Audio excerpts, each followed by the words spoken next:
Welcome to my YouTube channel. Hello guys, story सन से पहले सब्सक्राइब करो एंड लाइक करो। चैप्टर 41।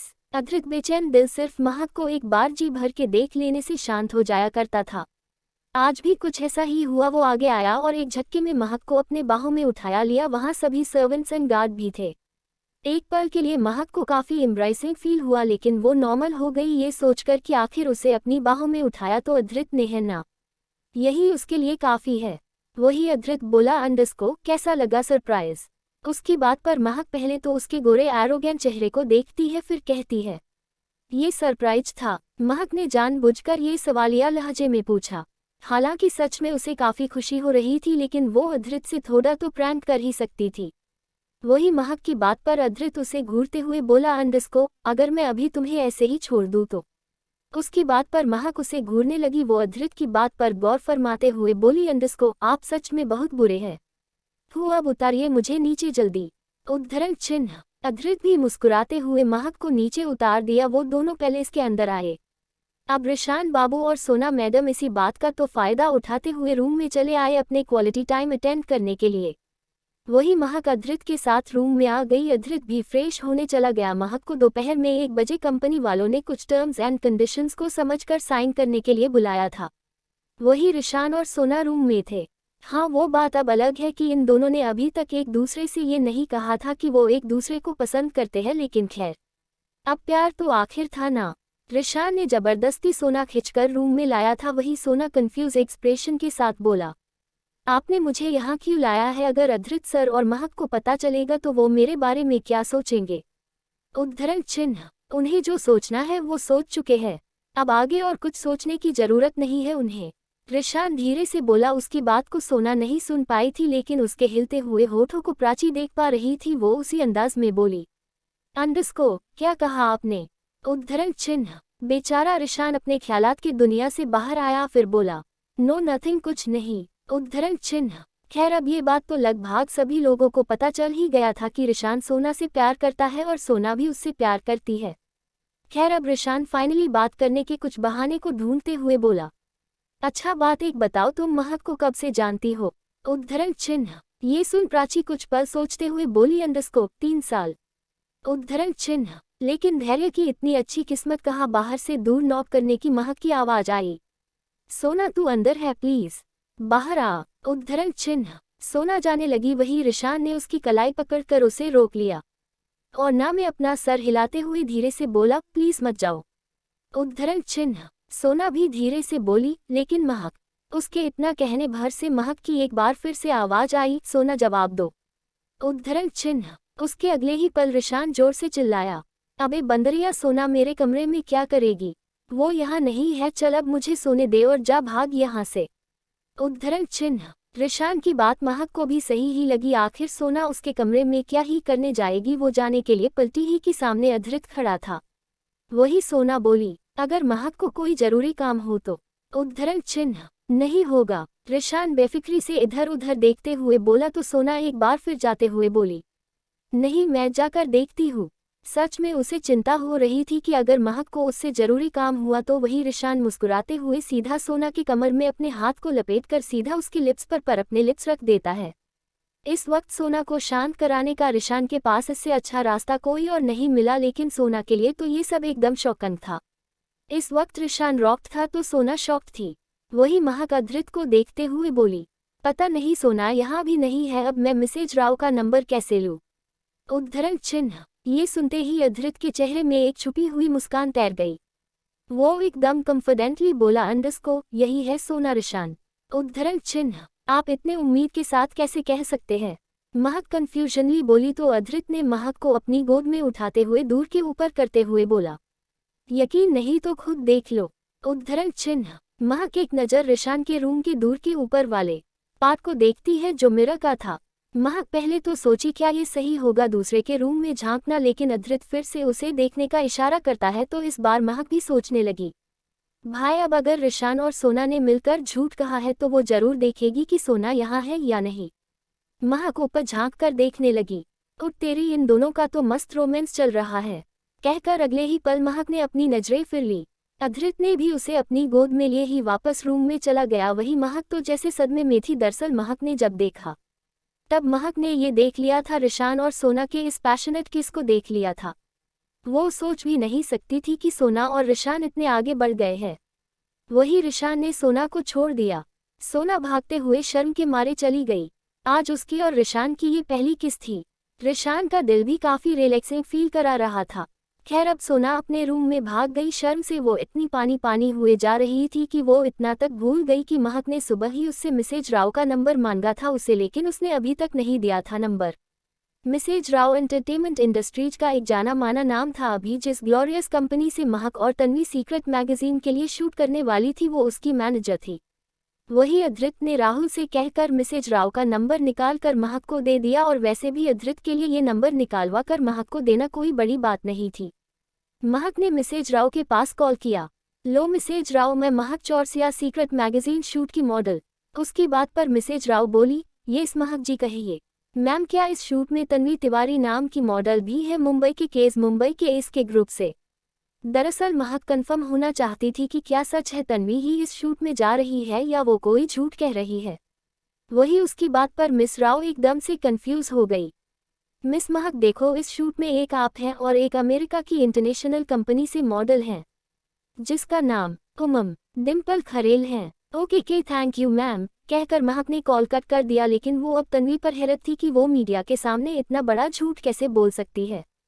हाँ ये बात सच थी कि पहली बार मैंने सीक्रेट मैगजीन शूट की कंपनी ने सिर्फ इंडियन मॉडल को ही सिलेक्ट करने के लिए अनाउंस किया था, लेकिन इंटरनेशनल कंपनी के मैनेजर जो इंडियन थे उसने ये शूट अपने मॉडल के हाथ कर दिया। और वो मॉडल भले ही अमेरिकन कंपनी में काम करती थी लेकिन वो थी इंडियन, इसलिए कंपनी वाले भी मान गए। और जब ये न्यूज़ जब महक को पता चली तो वो तुरंत इसको कंफर्म करे के लिए मिसेज राव का नंबर तलाश करने लगी। वो खुद में ही बड़बड़ा रही थी, ओ माय गॉड, मतलब अब साफ है कि तन्वी यहाँ शूट अपनी आइडेंटिटी से नहीं करने वाली है, वो किसी और के आइडेंटिटी में ये शूट करेगी। ये लड़की इतनी गिरी हुई हो सकती है, उसने अपने फ़ायदा के इंटरनेशनल कंपनी में काम कबीर के बहन स्वाति का फ़ायदा उठा रही है। मैं सोच भी नहीं सकती थी। सच में महक को अब तन्वी और कबीर से उसका नफरत हो रही थी। सच में वो कितनी बेवकूफ़ थी कि जो कबीर जैसे सड़े हुआ इंसान के साथ रिलेशनशिप में थी।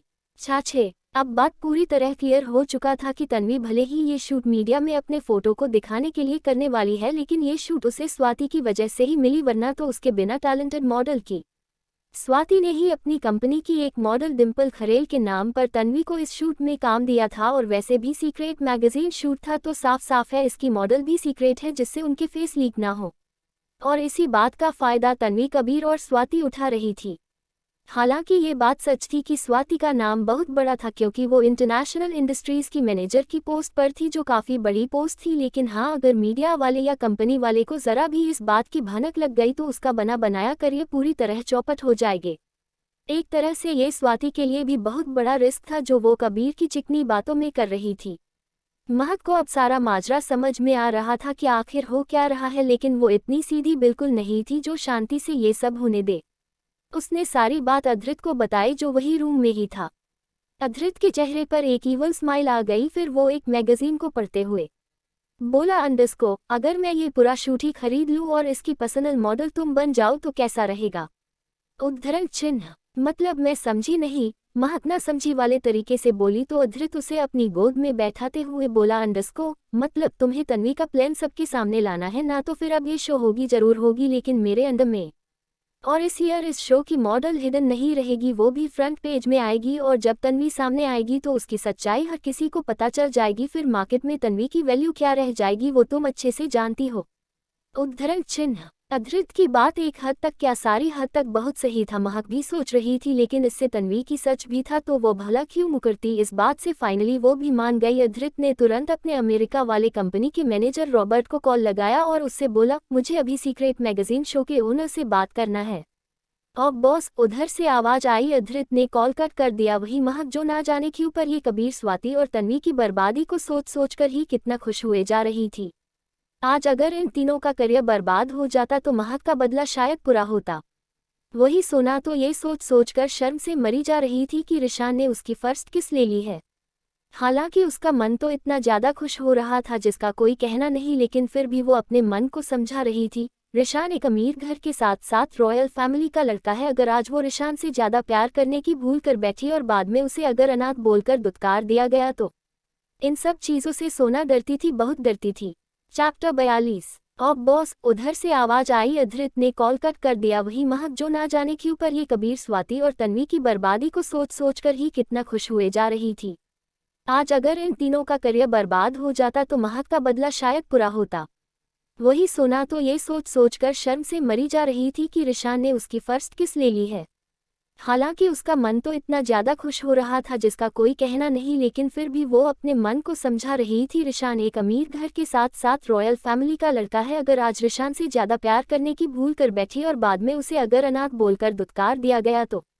इन सब चीजों से सोना डरती थी, बहुत डरती थी। उसे ये डर था कि कहीं उसकी दिल्लगी उसका रिश्ता महक से भी न खराब कर दे, लेकिन वो इस बात से अनजान थी कि सबको वो एक्सेप्ट थी। रिशान के साथ सब चाहते थे कि रिशान की शादी सोना से हो ताकि ये निकम्मा रिशान थोड़ा तो सुधर सके। वही अधृत के पास उधर से खुद glorious company secret magazine shoot के चेयरमैन ने कॉल किया। गुड मॉर्निंग सर, वो बड़े ही पॉलिटली बोला तो अधृत इधर से सीधा टू द पॉइंट बोला। अंडरस्को, इस ईयर की सीक्रेट मैगजीन शूट मैं खरीद रहा हूं और वो शूट आपकी कंपनी की तरफ से ही होगी, लेकिन उसमें इन्वेस्ट मेरा होगा और शूट कैसे होगी ये चॉइस मेरी होगी।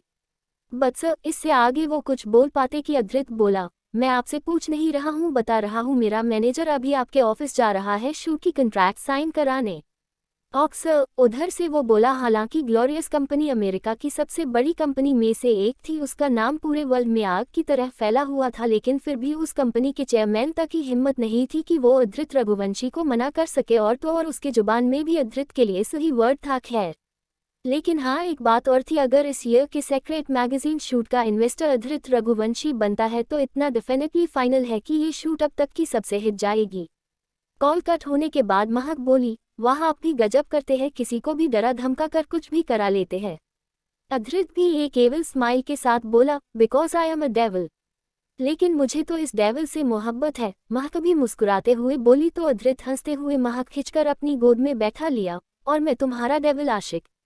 ऐसे ही शाम हो गई। अधृत के अमेरिकन कंपनी के मैनेजर ने इंटरनेशनल कंपनी के साथ सारे टर्म्स एंड कंडीशंस में साइन करा लिए थे और अब अधृत की कंपनी इस शूट की इन्वेस्टर थी। लेकिन बात यहाँ तक नहीं ठहरी। इंटरनेशनल कंपनी ने ये बात पूरी मीडिया में लीक कर दी कि इस शो का इन्वेस्टर रघुवंशी इंडस्ट्रीज है, जिससे उनका शूट सबसे ऊपर ट्रेंडिंग में छा जाए। शाम तक ही ये न्यूज़ आग की तरह फैलकर तहलका मचाने लगी। सबकी हैरत का ठिकाना नहीं था कि आखिर अधृत रघुवंशी ने इस छोटे से शूट में इन्वेस्ट क्यों करना चाहता है। हाँ, वो बात अलग है कि इस शूट का नाम बहुत फेमस है, लेकिन फिर भी रघुवंशी कंपनी के लिए एक मामूली छोटी मोटी शूट ही थी। तन्वी, कबीर और स्वाति को भी अब ये न्यूज़ मिल चुकी थी। कबीर और तन्वी को ये समझते देर नहीं लगी थी कि अधृत ने ऐसा क्यों किया है, लेकिन वो बेचारे इस बात से अनजान थे कि इन्वेस्टर तो चेंज हुआ ही है, लेकिन पूरी थीम भी चेंज हो गई है। लेकिन खैर, अभी स्वाति को डिम्पल खरेल मॉडल जिसके नाम में स्वाति तन्वी से ये शूट करा रही थी, उसके साथ ग्लोरियस कंपनी जाना था सारे टर्म्स एंड कंडीशंस समझकर साइन करने। स्वाति निकल गई। रास्ते में वो डिम्पल को पिक करने वाली थी, लेकिन हाँ, ये बात बिल्कुल नहीं थी कि डिम्पल इस काम के पैसे नहीं ले रही थी, उसे स्वाति पूरे 10 लाख रुपए दे रही थी। अब सवाल उठाता है कि स्वाति उसे 10 लाख रुपए दे कहाँ से रही है, तो उसने अमेरिका के एक बिजनेसमैन शशिकांत शुक्ला के साथ सिर्फ इन्हीं पैसों के लिए उसने उसके साथ नाजायज संबंध रखे थे। शशिकांत शुक्ला का नाम बिजनेस पूरी अमेरिका में एक प्ले बॉय तो नहीं कह सकते हैं, लेकिन हाँ, प्ले मैन तो कह ही सकते हैं, और इसी नाम से वो फेमस है। उसे हर रात अपनी डिजायर पूरी करने के लिए एक लड़की चाहिए, जिसके लिए वो लड़कियों को मुंह मांगी कीमत देता है, और उन्हीं लड़कियों में से एक थी स्वाति। लेकिन उसके इस गोलमाल के बारे साहिल या किसी को भी नहीं पता था। खैर, इधर महका भी रोल्स रॉयल फैंटम से ड्राइवर के साथ निकल गई। अधृत की भी अमेरिकन क्लिंस के साथ मीटिंग थी, वो उसी मीटिंग को अटेंड करने दमाक होटल गया था। सोना अभी भी रूम में थी। रिशान को समझ में आ रहा था कि उसने क्या किया है, इसलिए बेचारा अब अपने दिल के तारों को जोड़ते तोड़ते हुए पहुंच गया सोना के कमरे तक। सोना यार, open the door please, Rishabh door knock करते हुए बोला, लेकिन सोना ने कोई रेस्पॉन्स नहीं दिया। वही रिशान ने एक बार फिर सोना का डोर नॉक किया। अच्छा यार सॉरी, अब तो दरवाजा खोल दो। अच्छा ठीक है ना, मैंने तुम्हें किस किया, लेकिन अब मैं तुमसे प्यार करता हूँ तो मैं तुम्हें नहीं तो किसे किस करूँगा यार, मान जाओ ना, मैं तुम्हारे बिना नहीं जी सकता हूँ। I love you so much यार। सोना ने एक झटके में दरवाजा खोला और बिल्कुल शांति से बोली, अंडरस्को, आप मुझसे प्यार करते हैं, लेकिन क्या ये प्यार आगे बढ़ पाएगा? उद्धरण चिन्ह, क्यों नहीं बढ़ सकता है हमारा रिश्ता? तुम्हारा मैं जिंदगी भर साथ दूंगा। रिशान बोला, उसकी आंखों में एक अलग सी चमक थी। खैर वही सोना बोली, नहीं बढ़ सकता हमारा ये बेनाम रिश्ता आगे। बात को समझे रिशान, मेरा इस दुनिया में कोई नहीं है। कहते हुए वो रूम में आकर बेड में बैठ गई। वही रिशान आगे आया, फिर वो सोना का हाथ अपने हाथ में थामते हुए बोला, अंडरस्को तो क्या हुआ, मैं तो तुमसे प्यार करता हूँ ना। उद्धरण चिन्ह, रिशान, सोना ने इस शब्द में थोड़ा जोर डालते हुए कहा। वही महक भी ग्लोरियस एंटरटेनमेंट पहुंच चुकी थी। महक सीधा उनके मैनेजर के केबिन में पहुंची। वहां पहले से ही स्वाति और डिम्पल मौजूद थी। महक स्वाति को बेहद अच्छे तरीके से जानती थी। डोर ओपन होने की आवाज से स्वाति पलट के महक देखने लगी। अगले ही पल उसके चेहरे में एक ना दिखने वाली मुस्कान छा गई। ओ महक डार्लिंग, तुम भी यहाँ आई हो? वैसे आओ बैठो, स्वाति बोली और हंसने लगी। वही डिम्पल भी उसके तरफ देखकर हंसने लगी। वही महक उन दोनों को पूरी तरह इग्नोर करके वहां बैठ गई। फिर दोनों भी मैनेजर की तरफ देखने लगे। वही मैनेजर बोले, अंडरस्को, आप इन्हें जानते हैं? जी बहुत अच्छे तरीके से, वैसे भी धोखेबाज लोगों को भूला नहीं जाता।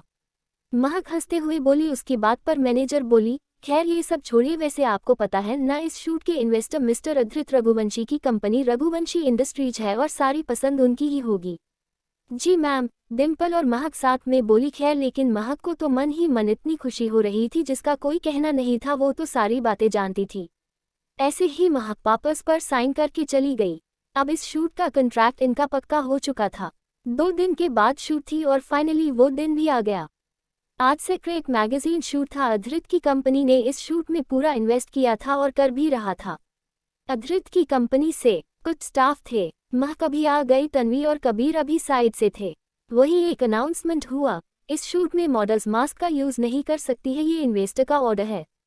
जैसे ही महक ने ये सुना उसके खुशी का ठिकाना ना रहा। वही तन्वी और कबीर ने भी इस न्यूज़ को सुना। उनके चेहरे के एक्सप्रेशन देखने लायक थे। कबीर, क्या करेंगे अब हम? तन्वी परेशान होते हुए बोली। वही कबीर स्वाति की तरफ देखते हुए बोला, दी अब क्या होगा? पूरा तख्ता पलट चुका था लेकिन अभी भी खेल बाकी था। महक जानबूझकर उधर साइड से सोना के साथ जोर जोर से बात करते हुए गुजरी, अंडरस्को, सोना यार, मैंने सुना है इस शो में मास्क का यूज नहीं करना है, मतलब अब इस शूट में मेरा चेहरा साफ साफ दिखेगा। वाओ, मेरे फैंस फिर मुझे ज्यादा लाइक करेंगे। हाँ यार, सच में, सोना बोली। वो लोग वहां से गुजर गई लेकिन उन तीनों के दिल में एक बिजली सी गिरा गई। उसकी बात से साफ साफ झलक रहा था कि वो कहीं भी निगाहें और कहीं पर निशाना था। खैर अब पूरा माहौल बिगड़ चुका था। वही डिम्पल तभी आई और एकदम से कुछ बोली। अगले ही पल सबके चेहरे में एक ना दिखने वाली हंसी छा गई। खैर अब महक और डिम्पल दोनों रेडी होने चली गई। महक की बॉडी फिटनेस हाइट वेट के हिसाब से कंपनी वालों ने उसके लिए ब्लैक ड्रेस सेलेक्ट की थी और डिम्पल की हाइट वेट के हिसाब से वाइट। खैर दोनों की ड्रेस डिजाइन बिल्कुल एक जैसी थी, बस कलर डिफरेंट था। महक चेंज करने चली गई और डिम्पल भी चेंज करने चली गई। वही डिम्पल की ड्रेस की कॉपी ड्रेस पहनकर तन्वी वही दूसरे रूम में रेडी हो रही थी। दोनों मॉडल्स रेडी हो गई, फिर वो मॉडलिंग साइड में चली गई जहां शूटिंग होने वाली थी। शूटिंग की बैकग्राउंड थीम पूरी हेलोइन टाइप थी जो काफी खूबसूरत लग रही थी। महक को ये सब काफी पसंद आ रहा था। रघुवंशी इंडस्ट्रीज से अधृत के अमेरिकन कंपनी का मैनेजर रॉबर्ट आया था और कुछ लोग थे। अधृत नहीं था, ऐसे भी उसका ऑरा बिल्कुल ऐसा नहीं था कि वो ऐसे शूट्स वगैरह में घूमते फिरे। खैर शूटिंग डायरेक्टर बोला, अंडरस्को, आप दोनों आगे अपने पोजीशन में आइए, टाइम हो गया है शूट का। महक और डिम्पल दोनों सामने आ गई। मीडिया डायरेक्टर ने उन्हें अपनी पोजीशन लेने को बोला। दोनों अपनी पोजीशन में आ गई, लेकिन कहते हैं ना, हाथी के 2 दांत होते हैं, खाने को कुछ और दिखाने को कुछ और। अगले ही पल डिम्पल की एक जोरदार चीख निकली और वो सीधा स्टेज के पीछे जा गिरी। महक तो आंखें ही फटी रह गई। जब गिरने के बाद डिम्पल ने कहा, अंडरस्को, महक, मैंने मुझे जान से मारने की कोशिश किया। व्हाट द नॉनसेंस, मैंने कब तुम्हें मारने की कोशिश की? महक हकलाते हुए बोली तो डिम्पल मरी सी आवाज में बोली, अंडरस्को, नहीं, अभी तुमने मुझे धक्का दिया है, झूठ मत कहो, बकवास मत करो। डिम्पल, महक बोली। वही तभी मैनेजर आग की तरह फूटते हुए बोली, डिम्पल अभी उठो और शूट करो पहले, फिर कोई बात करना। उसकी बात पर डिम्पल रोने लगी। वक्त की नजाकत को समझते हुए स्वाति तुरंत आई, फिर डिम्पल की जगह बैठकर बोलने लगी, डिम्पल आर यू अब क्या तुम ये शूट कर सकती हो? नहीं स्वाति दी, मेरे पैर में मोच आई है, अब क्या करूं मैं, और आज ये शूट करना जरूरी भी है, स्वाति फुल एक्टिंग के साथ बोली। वही महक अच्छे से समझ रही थी कि वो लोग ये क्या कर रहे हैं। चैप्टर 43। गिरने के बाद डिम्पल ने कहा अंडरस्को, महक तुमने मुझे जान से मारने की कोशिश किया। व्हाट द नॉनसेंस, मैंने कब तुम्हें मारने की कोशिश की? महक हकलाते हुए बोली तो डिम्पल मरी सी आवाज में बोली अंडरस्को, नहीं अभी तुमने मुझे धक्का दिया है, झूठ मत कहो। बकवास मत करो डिम्पल, महक बोली। वही तभी मैनेजर आग की तरह फूटते हुए बोली, डिम्पल अभी उठो और शूट करो पहले, फिर कोई बात करना। उसकी बात पर डिम्पल रोने लगी। वक्त की नजाकत को समझते हुए स्वाति तुरंत आई, फिर डिम्पल की जगह बैठकर बोलने लगी, डिम्पल आर यू, अब क्या तुम ये शूट कर सकती हो? नहीं स्वाति दी, मेरे पैर में मोच आई है, अब क्या करूं मैं, और आज ये शूट करना जरूरी भी है, डिम्पल फुल एक्टिंग के साथ बोली। वही महक अच्छे से समझ रही थी कि वो लोग ये क्या कर रहे हैं। वही मैनेजर परेशान होते हुए बोली अंडरस्को, लेकिन डिम्पल किसी भी कंडीशन में तुम्हें शूट करना होगा। लेकिन मैम मैं ये नहीं कर सकती हूँ, मुझे अभी डॉक्टर के पास जाना है। कहते हुए वो स्वाति की तरफ देखते हुए बोली अंडरस्को, स्वाति दी मुझे डॉक्टर के पास ले चलो प्लीज। हाँ हाँ डिम्पल टेंशन मत लो तुम, स्वाति एक्टिंग करते हुए बोली। फिर वो इधर उधर देखते हुए बोली अंडरस्को, प्लीज मेरी हेल्प करो, प्लीज प्लीज कोई तो हेल्प करो। उसकी आवाज सुन तुरंत कबीर, जो बाहर खड़ा ही आवाज आने का इंतजार कर रहा था, वो जल्दी से अंदर आया। फिर बोला अंडरस्को, डिम्पल चलो तुम जल्दी चलो।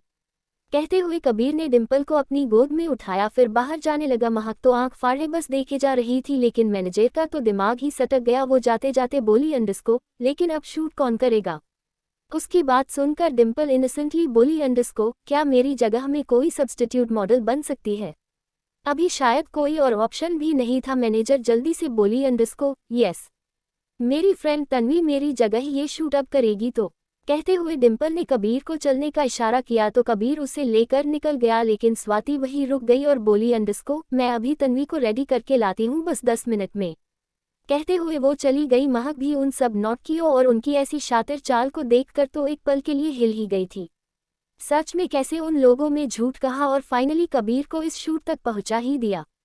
खैर अब महक के हाथ में भी अब कुछ नहीं बचा था, वो शांति से वही पड़े चेयर में बैठ गई। लगभग 10 मिनट में ही सच में तन्वी पूरी फुल मेकअप में आई स्वाति के साथ। मैनेजर तो उसे देखकर एकदम खुशी हो गई, लेकिन अब तन्वी आई और महक के कान में धीरे से फुसफुसाते हुए बोली अंडरस्को, देखा आखिर मैं आ गई ना इस शूट में। महक भी धीरे से बोली अंडरस्को, डोंट वरी बेबी, इसका जवाब तुम्हें बहुत जल्द मिलेगा। तुम दोनों बात बाद में करना, पहले शूट करो, मैनेजर बोली। तन्वी और महक भी स्टेज में आ गई, फिर दोनों अपनी पोजीशन में आ गई। महक आगे अपने साइड पोज में थी और तन्वी उसके हाथ को थामकर सैड सा फेस बनाए खड़ी थी। महक के एक्सप्रेशन इस कदर सुपर थे कि एक पल के लिए तो फोटोग्राफर भी महक को बस देखते रह गया। वही तन्वी अपने तरफ से पूरी कोशिश कर रही थी एक अच्छे एक्सप्रेशन पास करने की, लेकिन अफसोस उससे ये हो नहीं पा रहा था। मैनेजर तन्वी के इतने बकवास एक्सप्रेशन को देखते हुए हल्के से गुस्से में बोली अंडरस्को, मिस तन्वी आप अपने एक्सप्रेशन को अच्छे से क्रिएट कीजिए जरा। तन्वी ने फिर से अपनी नाकाम कोशिश जारी रखी। व्हाइट गाउन में महक बहुत ही खूबसूरत लग रही थी। उसके चेहरे का एक परफेक्ट मेकअप जो उसके एक्सप्रेशन को और भी ज्यादा हॉट बना रहा था। उसकी लंबी परफेक्ट हाइट जिसमें उसकी लंबे स्ट्रेट सिल्क बाल जो उसकी कमर तक लहरा रहे थे। सच में उसकी पोज, उसके एक्सप्रेशन बहुत ही कमाल के लग रही थी। लेकिन तन्वी जो कि किसी बैकग्राउंड के हिस्से से कम नहीं लग रही थी। उसकी ब्लैक गाउन जो सच में बैकग्राउंड के थीम से कम नहीं लग रही थी। खैर अब शूट स्टार्ट हुआ।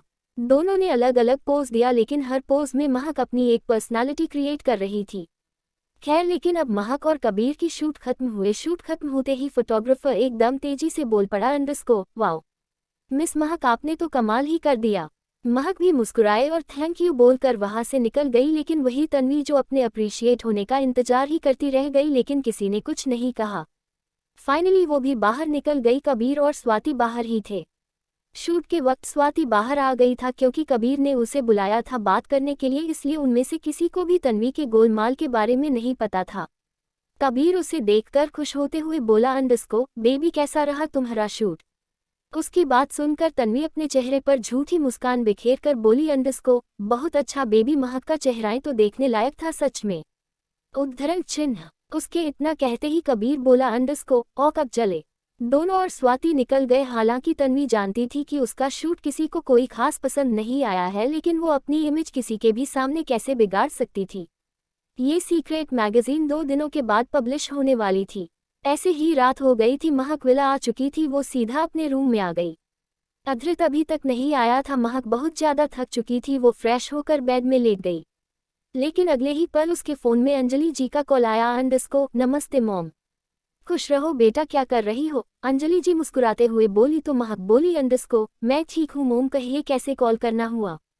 उसकी बात पर अंजलि जी बोली अंडस्को महक नेक्स्ट वीक घर में पूजा है, तुम्हें और अधृत को आना है। बट मोम, इससे आगे वो कुछ बोल पाती कि अंजलि जी फिर बोली अंडस्को महक मैं तुम्हें इसलिए कह रही हूँ बिकॉज तुम अच्छे से जानती हो अधृत इसके लिए बिल्कुल नहीं मानेगा, लेकिन तुम कहोगी तो मान जाएगा। ओके मॉम, मैं चीकू को मना लूंगी, आप टेंशन ना ले। फाइनली महक भी मानते हुए बोली तो अंजलि जी बोली अंडस्को गुड बच्चा एंड गुड नाइट। महक ने भी गुड नाइट कहकर कॉल कट कर दिया और फिर वो लेट गई। देखते ही देखते कब थकान के कारण उसकी आंख लग गई, खुद उसे पता नहीं चला। वही रिशान और सोना का लव कॉन्टैक्ट तो अब शुरू हो ही चुका था। रिशान ने सोना को मना लिया था और उसने डिसाइड किया था कि अब वो जब भी घर जाएगा तब वो सोना के बारे में सबको बताएगा और अपनी और सोना की शादी की बात रखेगा। खैर अब जल्द ही शायद मुझे इनका भी प्यारा प्यारा रोमांस लिखना होगा। मैं तो बड़ी एक्साइटेड हूँ इस काम के लिए। आप बताइए आप कितने एक्साइटेड है? कोष्टक ऐसे ही रात के 9 बजे रूम का डोर ओपन हुआ और अधृत रूम में एंटर हो गया। अधृत की नज़र सबसे पहले पूरे बेड में किसी छोटे बच्चों की तरह फैलकर सो रही थी। ये देखते ही उसकी आंख फैल गई। वो एक कदम आगे बढ़ा और अपनी लिटिल डॉल को देखने लगा। सच में सोते हुए महक बहुत ही खूबसूरत लग रही थी। अधृत का मासूम दिल तो एक पल के लिए जोर से धड़क उठा। वो कुछ पल तक ऐसे ही महक को देखने के बाद वॉशरूम फ्रेश होने चला गया। कुछ ही देर में वो वॉशरूम से वापस आया और फिर महक को अपनी बाहों में भरकर सो गया। ऐसे ही रात गुजर गई। 2 दिन और गुजर गया। आज 12 बजे दिन में सीक्रेट मैगजीन पब्लिश होने वाली थी। ना जाने कितने लोगों में रघुवंशी इंडस्ट्रीज का नाम इन्वेस्टर में सुनकर पहले से ही लाइन में थे सीक्रेट मैगजीन खरीदने के लिए।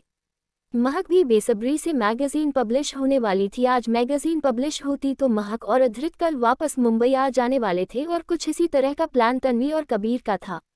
महक और अधृत दोनों अपने विला के गार्डन में थे। आज महक का मन हुआ कि वो खुद पौधों में पानी दे, इसलिए वो पौधों में पानी दे रही थी तो वही अधृत अपने दोनों हाथों को फोल्ड किए महक को ये सब करते हुए देख रहा था। महक एक नज़र अधृत की तरफ डालकर बोली अंडस्को हम दोनों को 3 दिन बाद रॉयल पैलेस जाना है, पूजा है, मॉम ने बुलाया है, लेकिन मैं अभी फ्री नहीं हूँ। अधृत बोला तो महक उसकी तरफ देखते हुए बोली अंडस्को काम तो होता रहेगा लेकिन प्लीज चले ना। हम अधृत नॉर्मली बोला, भला वो अपनी डोल की कही हुई बात कैसे टाल सकता था। महक ने सुना अधृत जाने के लिए तैयार है तो वो खुशी से जैसे उछल ही पड़ी। वो जल्दी से गई और अधृत के सीने से लग गई। अंडस्को थैंक यू सो मच मेरी बात मानने के लिए। उसकी बात पर अधृत मुस्कुराते हुए बोला अंडस्को तुम्हारी बात नहीं तो किसकी बात मानूंगा लिटिल डॉल। महक के चेहरे में एक मुस्कान सी तैर गई। तेरी बाहों में मुझे मिलता जो सुकून है, तेरे इश्क का जो चढ़ा जो तेरे इश्क का फितूर है, नजरे तेरी मेरा कुसूर है, तेरे बिना जीना एक पल भी फिजूल है। सच में जो सुकून अधृत और महक को एक दूसरे की बाहों में मिलता था शायद ही वो सुकून उन्हें कहीं मिलता हो। खैर तेरी आंखें हर वो अनकही चीज कह जाती है जिन्हें कहने से तू कतराती है, लेकिन तेरा मेरे दिल से रिश्ता है, इसलिए तो हमारी हिफाजत में खुद फेरिश्ता है। हाय क्या इश्क है। ऐसे ही 12 बज गए। मैगजीन पब्लिश हो चुकी थी। सोना मैगजीन लेकर लिविंग एरिया में बैठी महक के पास भागती हुई आई, फिर बोली अंडस्को महक डार्लिंग देखो इसमें तुम्हारी पिक कितनी बेस्ट आई है और तन्वी तो पूरी तरह बैकग्राउंड का हिस्सा लग रही है। महक भी उसके हाथ से मैगजीन लेकर देखने लगी। अगले ही पल उसके चेहरे में एक बड़ी सी स्माइल गैर गई। वो तो होना ही था बीसीओज, वो सब्स्टिट्यूट मॉडल थी और सब्स्टिट्यूट ही रहेगी जैसे वो कबीर की जिंदगी एक सब्स्टिट्यूट गर्ल है। महक बोली। उसके चेहरे में एक अलग सी मुस्कान थी। सोना उसकी बातों का मतलब बहुत ही अच्छे से समझ रही थी। सोना उसके बगल में बैठ गई। अंडस्को अच्छा चल छोड़ सुपर हिट तो आखिरकार तू ही रही ना। हम वैसे आपके वो कहा है, महक सोना को छेड़ते हुए बोली। सोना भी उसकी बातों के मतलब को समझकर बोली अंडस्को कौन वो? सोना बोला तो ऐसे रही थी जैसे वो महक के कहने का मतलब समझती ही नहीं हो। वही महक उसको हल्का सा छेड़ते हुए बोली अंडस्को वो तेरे रिशान जी। महक जानबूझकर जी को हल्का सा खिंचते हुए बोली अंडस्को हाँ वो बात सच थी कि महक ने उस दिन रिशान और सोना के सुपर किस को अपने उसी 2 गुनाहगार आंखों से देखा था, लेकिन उसने ये बात सोना या रिशान को पता नहीं लगने दी थी कि उसने सब कुछ देख लिया है। लेकिन अब खैर महक को कुछ तो चाहिए सोना को परेशान करने के लिए, तो उसने अपना लिया यही रास्ता। चैप्टर 44। उसके चेहरे में एक अलग सी मुस्कान थी। सोना उसकी बातों का मतलब बहुत ही अच्छे से समझ रही थी। सोना उसके बगल में बैठ गई। अंडरस्को अच्छा चल छोक सुपर हिट तो आखिरकार तू ही रही ना। हम वैसे आपके वो कहा है, महक सोना को छेड़ते हुए बोली। सोना भी उसकी बातों के मतलब को समझ कर बोली। अंडरस्को कौन वो? सोना बोल तो ऐसे रही थी जैसे वो बानी के कहने का मतलब समझती ही नहीं हो। वही महक उसको हल्का सा छेड़ते हुए बोली। अंडरस्को वो तेरे रिशान जी। महक जानबूझकर जी को हल्का सा खिंचते हुए बोली। अंडरस्को हाँ वो बात सच थी कि महक ने उस दिन रिशान और सोना के सुपर किस को अपने उसी दो गुनाहगार आंखों से देखा था, लेकिन उसने ये बात सोना या रिशान को पता नहीं लगने दी थी कि उसने सब कुछ देख लिया है। लेकिन अब खैर महक को कुछ तो चाहिए सोना को परेशान करने के लिए, तो उसने अपना लिया यही रास्ता। वही सोना तो इस कदर अनजान बन रही थी जिसका कोई कहना ही नहीं। वो बोली अंडरस्को पता नहीं होंगी कहीं। हालांकि उसे पता था कि रिशान अभी कहीं बाहर गया हुआ है, लेकिन फिर भी ड्रामा तो ड्रामा होता है। फाइनली महक बोली। अंडरस्को अच्छा चल छोड़ तेरे सया जी को, अभी फिलहाल तो मुझे बैकग्राउंड के पार्ट प्ले करने वाली तन्वी के फेस के उड़ते हुए एक्सप्रेशन देखने हैं। मुझे भी। सोना भी उसी एक्साइटमेंट के साथ बोली। तो वही महक बोली। अंडरस्को हाँ तो चल देर किस बात की। दोनों उठी और निकल गई। उन्हें अच्छे से पता था कि तन्वी, कबीर और स्वाति उसे कहाँ मिलेंगे। वो लोग अभी जरूर वही होंगे जहाँ सीक्रेट मैगजीन शूट हुआ था। खैर महक और सोना दोनों ग्लोरियस एंटरटेनमेंट के लिए निकल गए। दोनों कुछ ही देर में ग्लोरियस एंटरटेनमेंट पहुंच गई। दोनों ग्लोरियस एंटरटेनमेंट के अंदर चली गई। उनका अंदाज एकदम सही निकला, वो तीनों वही थी। महक ने जैसे ही तन्वी के एक्सप्रेशन देखे उनकी तो हंसी ही निकल गई। खैर वो आगे आई, फिर कबीर की तरफ देखते हुए बोली। अंडरस्को कबीर क्या तुमने मैगजीन देखी? कबीर ने एक नज़र उसे देखा फिर बोला। अंडरस्को हम। असल बात तो ये थी कि कबीर के मुंह में अल्फाज नहीं थे महक से कुछ कहने के लिए। महक और सोना भी इसे अच्छी तरह समझ रही थी, लेकिन तन्वी अपनी बेइज्जती कतई बर्दाश्त नहीं कर सकती थी। स्वाति को भी महक की बातें बर्दाश्त नहीं हो पा रही थी। दोनों वहां से चली गई, लेकिन अब महक और सोना को तो पेट पक पक कर हंसने का मन कर रहा था। महक ने भी अपने काम फाइनल किए और निकल गई। ऐसे ही ये दिन गुजर गया। सीक्रेट मैगजीन सच में इस बार का इतना फेमस हो रहा था जिसका कोई कहना नहीं। इस बार ये मैगजीन सिर्फ अमेरिका या इंडिया तक नहीं सीमित रही, इस बार ये पूरे वर्ल्ड में आग की तरह फैल रहा था। और तो और देखते ही देखते महक के फैन फॉलोअर्स और ज़्यादा बढ़ गए। आज महक, अधृत और रिशान सोना दोनों इंडिया निकलने वाले थे, और इधर कबीर तन्वी भी आज ही इंडिया निकलने वाले थे। तन्वी को पता था कि उसकी फैंस अभी उससे हल्का उदास है, और शायद कुछ फैन तो उसे गालियां भी दे रहे थे कि जितना उसने यहाँ पर लंबी लंबी डिंग मारी थी शूट में, वो उतना ही बैकग्राउंड का पार्ट से कम नहीं लग रही थी।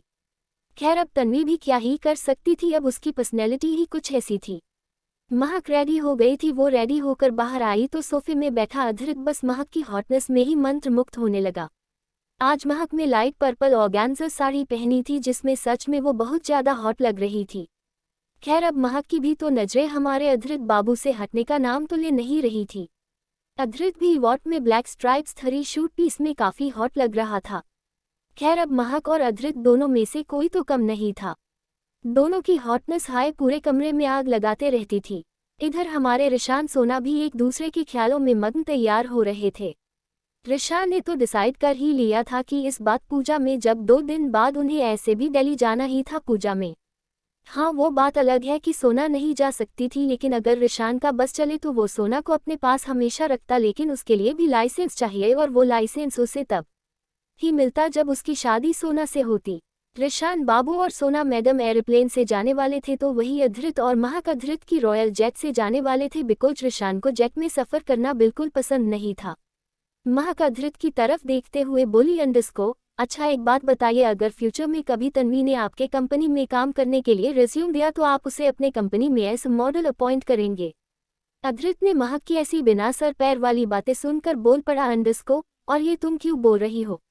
बस ऐसे ही बताइए ना, महक एक जिद्दी छोटे बच्चे की तरह बोली। तो अधृत हंसने लगा। अंडरस्को कभी भी नहीं। ये सुनते ही महक के चेहरे में एक प्यारी सी स्माइल छा गई। खैर अब अधृत महक को ये थोड़ी कह सकता था कि हाँ वो तन्वी को ऐसे मॉडल रखेगा। महक ने एक राउंड मारा और दरवाजे के बाहर जाने लगी, लेकिन जैसे ही उसने ऐसा किया उसकी साड़ी की लहलहाती हुई पल्लू सीधा अधृत के लबों को चूमते हुई गुजरी। अधृत में अपने लेफ्ट हैंड से साड़ी ले पल्लू को साइड किया, फिर जाती हुई महक को देखने लगा। महक के चेहरे में नैन अक्स हाय या किसी को भी घायल कर देने के लिए काफ़ी था। तेरे खातिर है ये जान ओ मर्तबा। तेरी खुशबू से ही खिलता है ये जहां, तेरी सांसों से चलती है मेरी जिंदगानी, तेरे खातिर है ये बंदागानी। महक तो चली गई लेकिन अधृत ने नस नस में अपनी खुशबू बसा गई। अधृत ने धीमे से अपनी आंख बंद की और उस सुकून से भरी खुशबू को महसूस करने लगा। तेरी खुशबू मेरी सांसों में इस कदर घुलती है कि पता ही नहीं चलता है कब तू आई और मुझे अपने प्यार के समुंदर में डूबा कर चली भी गई है। उफ। अधृत भी नीचे लिविंग एरिया में आ गया। अब दोनों को निकलना था, उनकी जेट रेडी थी। ऐसे ही दोनों अधृत की रॉयल जेट से इंडिया के लिए निकल गए। इधर रिशान और सोना जिस एयरप्लेन में थे उसी एयरप्लेन में कबीर और तन्वी भी थे। बस फर्क इतना था कि रिशान और सोना फर्स्ट क्लास वीवीआईपी शीट में थे तो कबीर और Tanvi second class normal sheet में थे। ऐसे ही रात में अधृत की जेट रघुवंशी पैलेस के बाहर लैंड हुई। महक वही सो गई थी। अधृत ने उस बेचारी नींद की मारी इंसान को उठाना सही नहीं समझा। उसने खुद उसे अपनी गोद में उठाया फिर पैलेस के अंदर आ गया। इधर एयरपोर्ट में एयरप्लेन भी लैंड हो चुकी थी। रात काफी हो चुकी थी। रिशान और सोना को लेने ड्राइवर गया हुआ था। रिशान ने सोना को उसके घर ड्रॉप किया और खुद ड्राइवर के साथ पैलेस आ गया। इधर महक की इतनी प्यारी नींद में अधृत के दखल देने का बिल्कुल मन नहीं था। उसने खुद महक के कपड़े बदले और खुद भी फ्रेश होकर अपनी लिटिल वाइफी को अपने बाहों में जकड़कर सो गया। ऐसे ही सुबह हो गई। आज एक अलग फैन का एक अलग धमाका होने वाला था।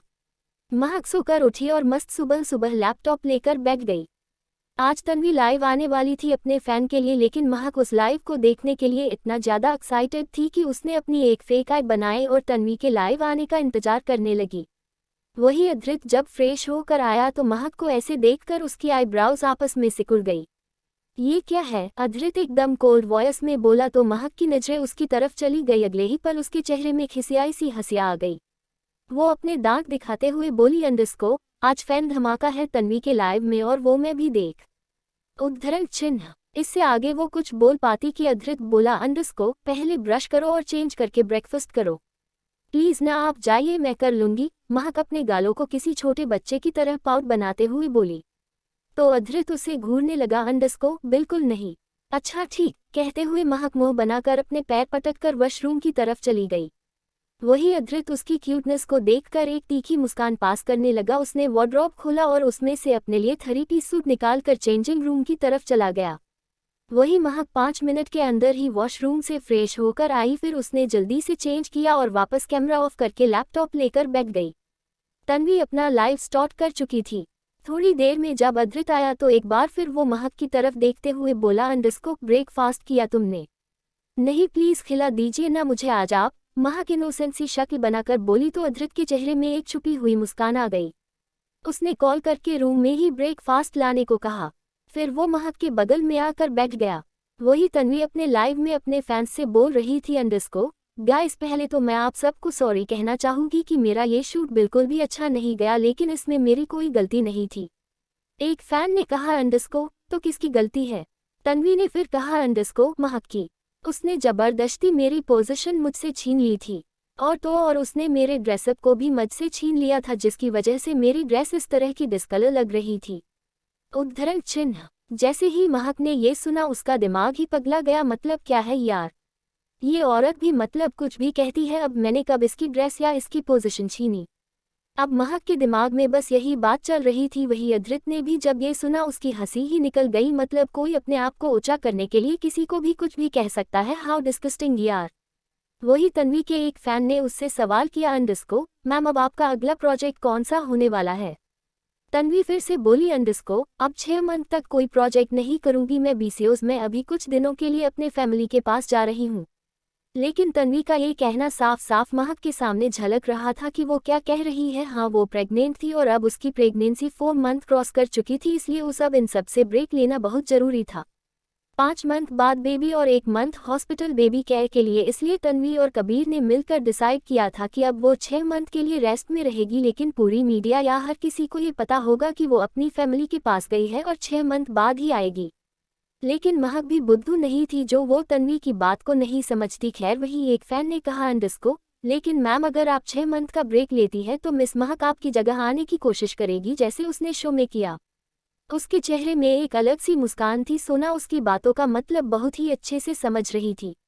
सोना उसके बगल में बैठ गई। अंडरस्को अच्छा चल छोक सुपर हिट तो आखिरकार तू ही रही ना। हम वैसे आपके वो कहा है, महक सोना को छेड़ते हुए बोली। सोना भी उसकी बातों के मतलब को समझकर बोली, अंडस्को कौन वो? सोना बोल तो ऐसे रही थी जैसे वो बानी के कहने का मतलब समझती ही नहीं हो। वही महक उसको हल्का सा छेड़ते हुए बोली, अंडस्को वो तेरे रिशान जी। महक जानबूझकर जी को हल्का सा खिंचते हुए बोली, अंडस्को हाँ वो बात सच थी कि महक ने उस दिन रिशान और सोना के सुपर किस को अपने उसी दो गुनाहगार आंखों से देखा था, लेकिन उसने ये बात सोना या रिशान को पता नहीं लगने दी थी कि उसने सब कुछ देख लिया है। लेकिन अब खैर महक को कुछ तो चाहिए सोना को परेशान करने के लिए, तो उसने अपना लिया यही रास्ता। वही सोना तो इस कदर अनजान बन रही थी जिसका कोई कहना ही नहीं। वो बोली, अंडस्को पता नहीं होंगी कहीं। हालांकि उसे पता था कि रिशान अभी कहीं बाहर गया हुआ है, लेकिन फिर भी ड्रामा तो ड्रामा होता है। फाइनली महक बोली, अंडस्को अच्छा चल छोड़ तेरे सया जी को, अभी फिलहाल तो मुझे बैकग्राउंड के पार्ट प्ले करने वाली तन्वी के फेस के उड़ते हुए एक्सप्रेशन देखने हैं। मुझे भी। सोना भी उसी एक्साइटमेंट के साथ बोली। तो वही महक बोली, अंडस्को हाँ तो चल देर किस बात की। दोनों उठी और निकल गई। उन्हें अच्छे से पता था कि तन्वी, कबीर और स्वाति उसे कहाँ मिलेंगे। वो लोग अभी जरूर वही होंगे जहाँ सीक्रेट मैगजीन शूट हुआ था। खैर महक और सोना दोनों ग्लोरियस एंटरटेनमेंट के लिए निकल गए। दोनों कुछ ही देर में ग्लोरियस एंटरटेनमेंट पहुंच गई। दोनों ग्लोरियस एंटरटेनमेंट के अंदर चली गई। उनका अंदाज एकदम सही निकला, वो तीनों वही थी। महक ने जैसे ही तन्वी के एक्सप्रेशन देखे उनकी तो हंसी ही निकल गई। खैर वो आगे आई, फिर कबीर की तरफ देखते हुए बोली, अंडस्को कबीर क्या तुमने मैगजीन देखी? कबीर ने एक नज़र उसे देखा, फिर बोला, अंडस्को हम।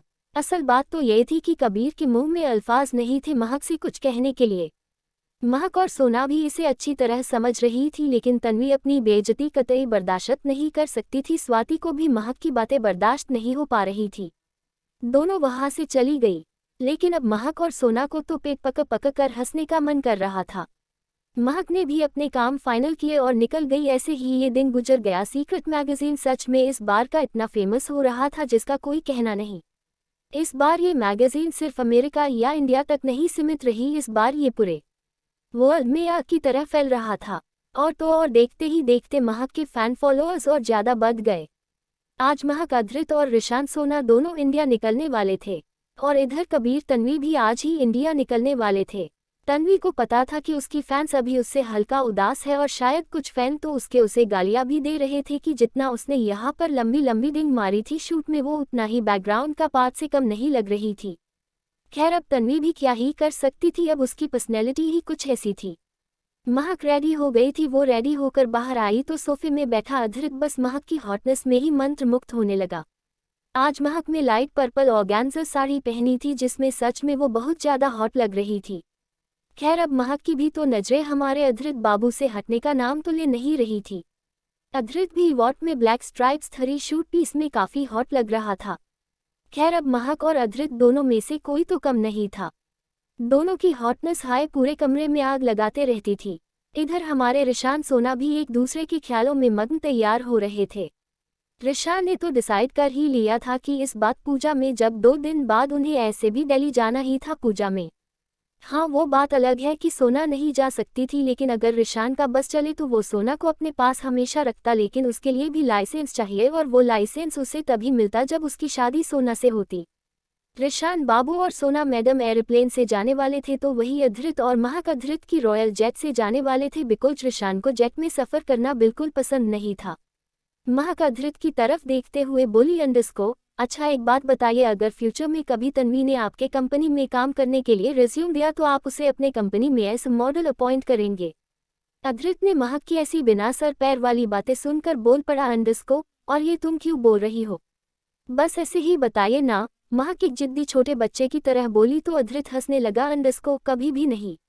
ये सुनते ही महक के चेहरे में एक प्यारी सी स्माइल छा गई। खैर अब अधृत महक को ये थोड़ी कह सकता था कि हाँ वो तन्वी को ऐसे मॉडल रखेगा।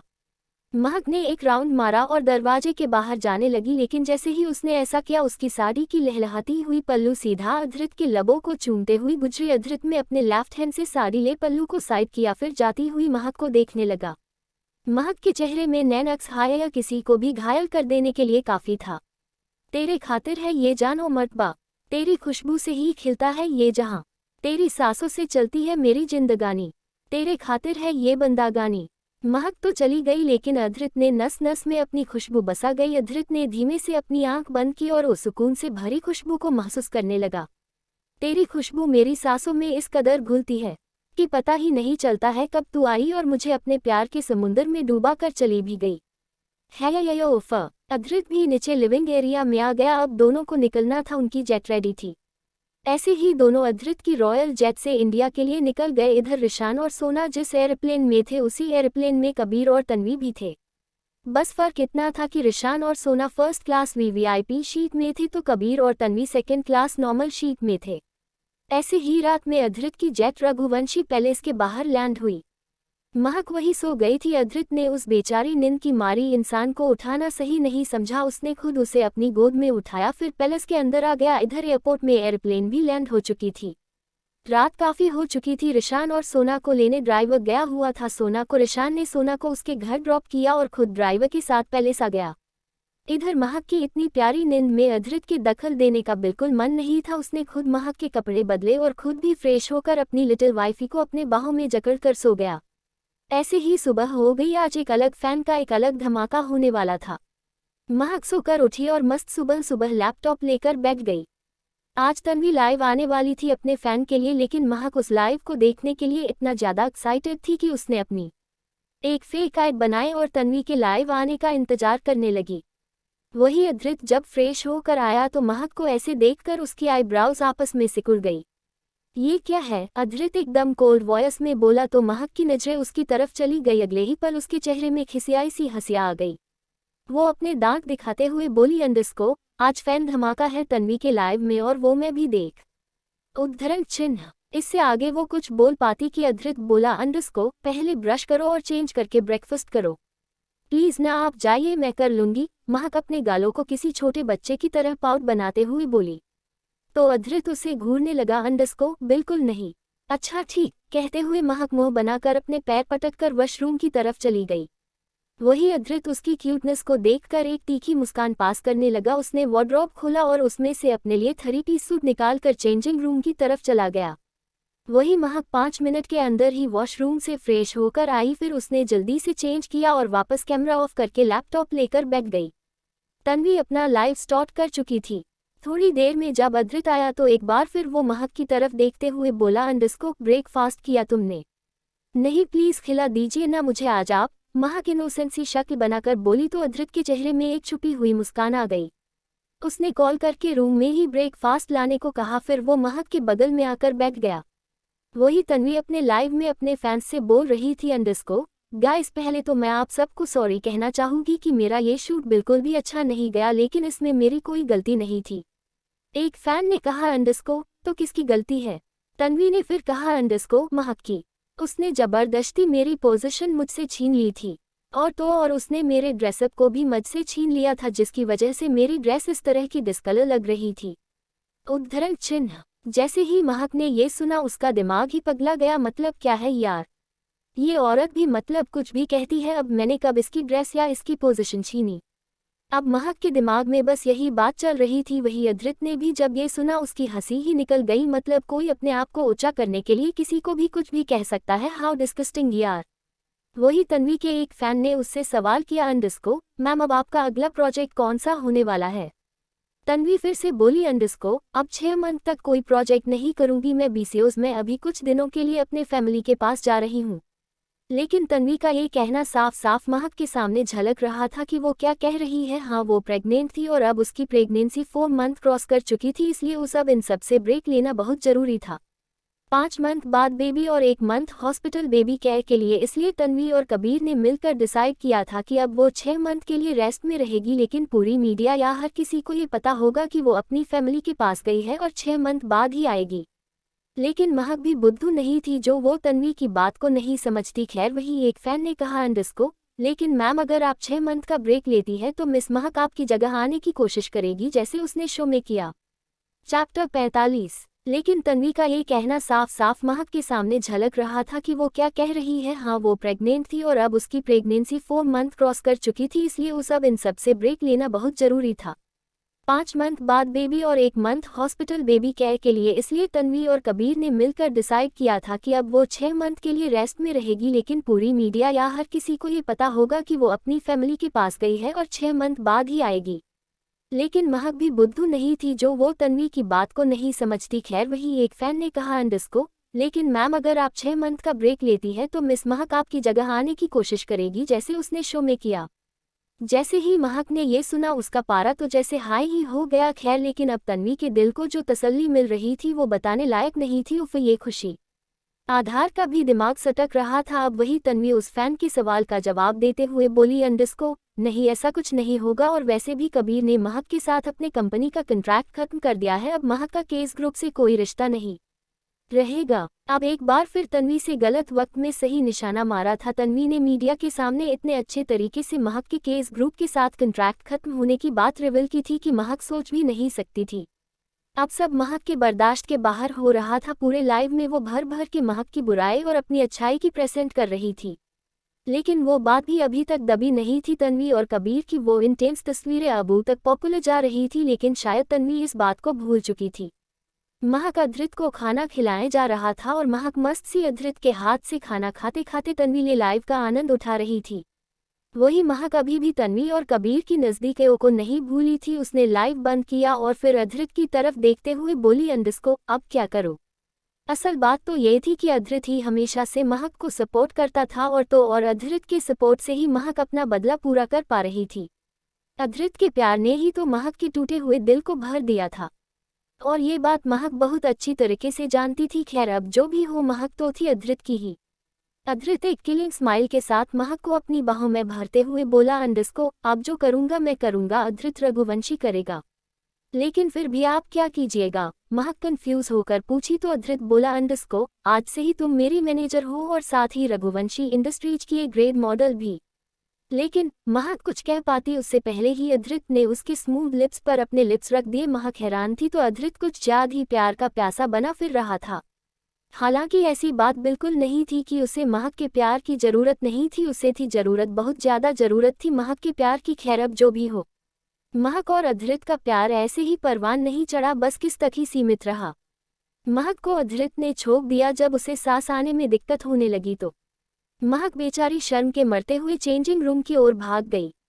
उसे चेंज जो करना था और वैसे भी अधृत ने कह दिया था उसे आज से ही रघुवंशी इंडस्ट्रीज ज्वाइन करने। अधृत के चेहरे में न दिखने वाली मुस्कान तैर गई। खैर अब जो भी हो अधृत भी लगभग में रेडी हो ही गया था। वही महक भी रेडी होकर आ गई। अधृत की नज़र गई महक पर और फिर जाकर उसी पर टिकसी गई। वो आज ग्रे फॉर्मल ड्रेस में बहुत खूबसूरत लग रही थी। अधृत तो बस उसे देखता और देखता ही रह गया।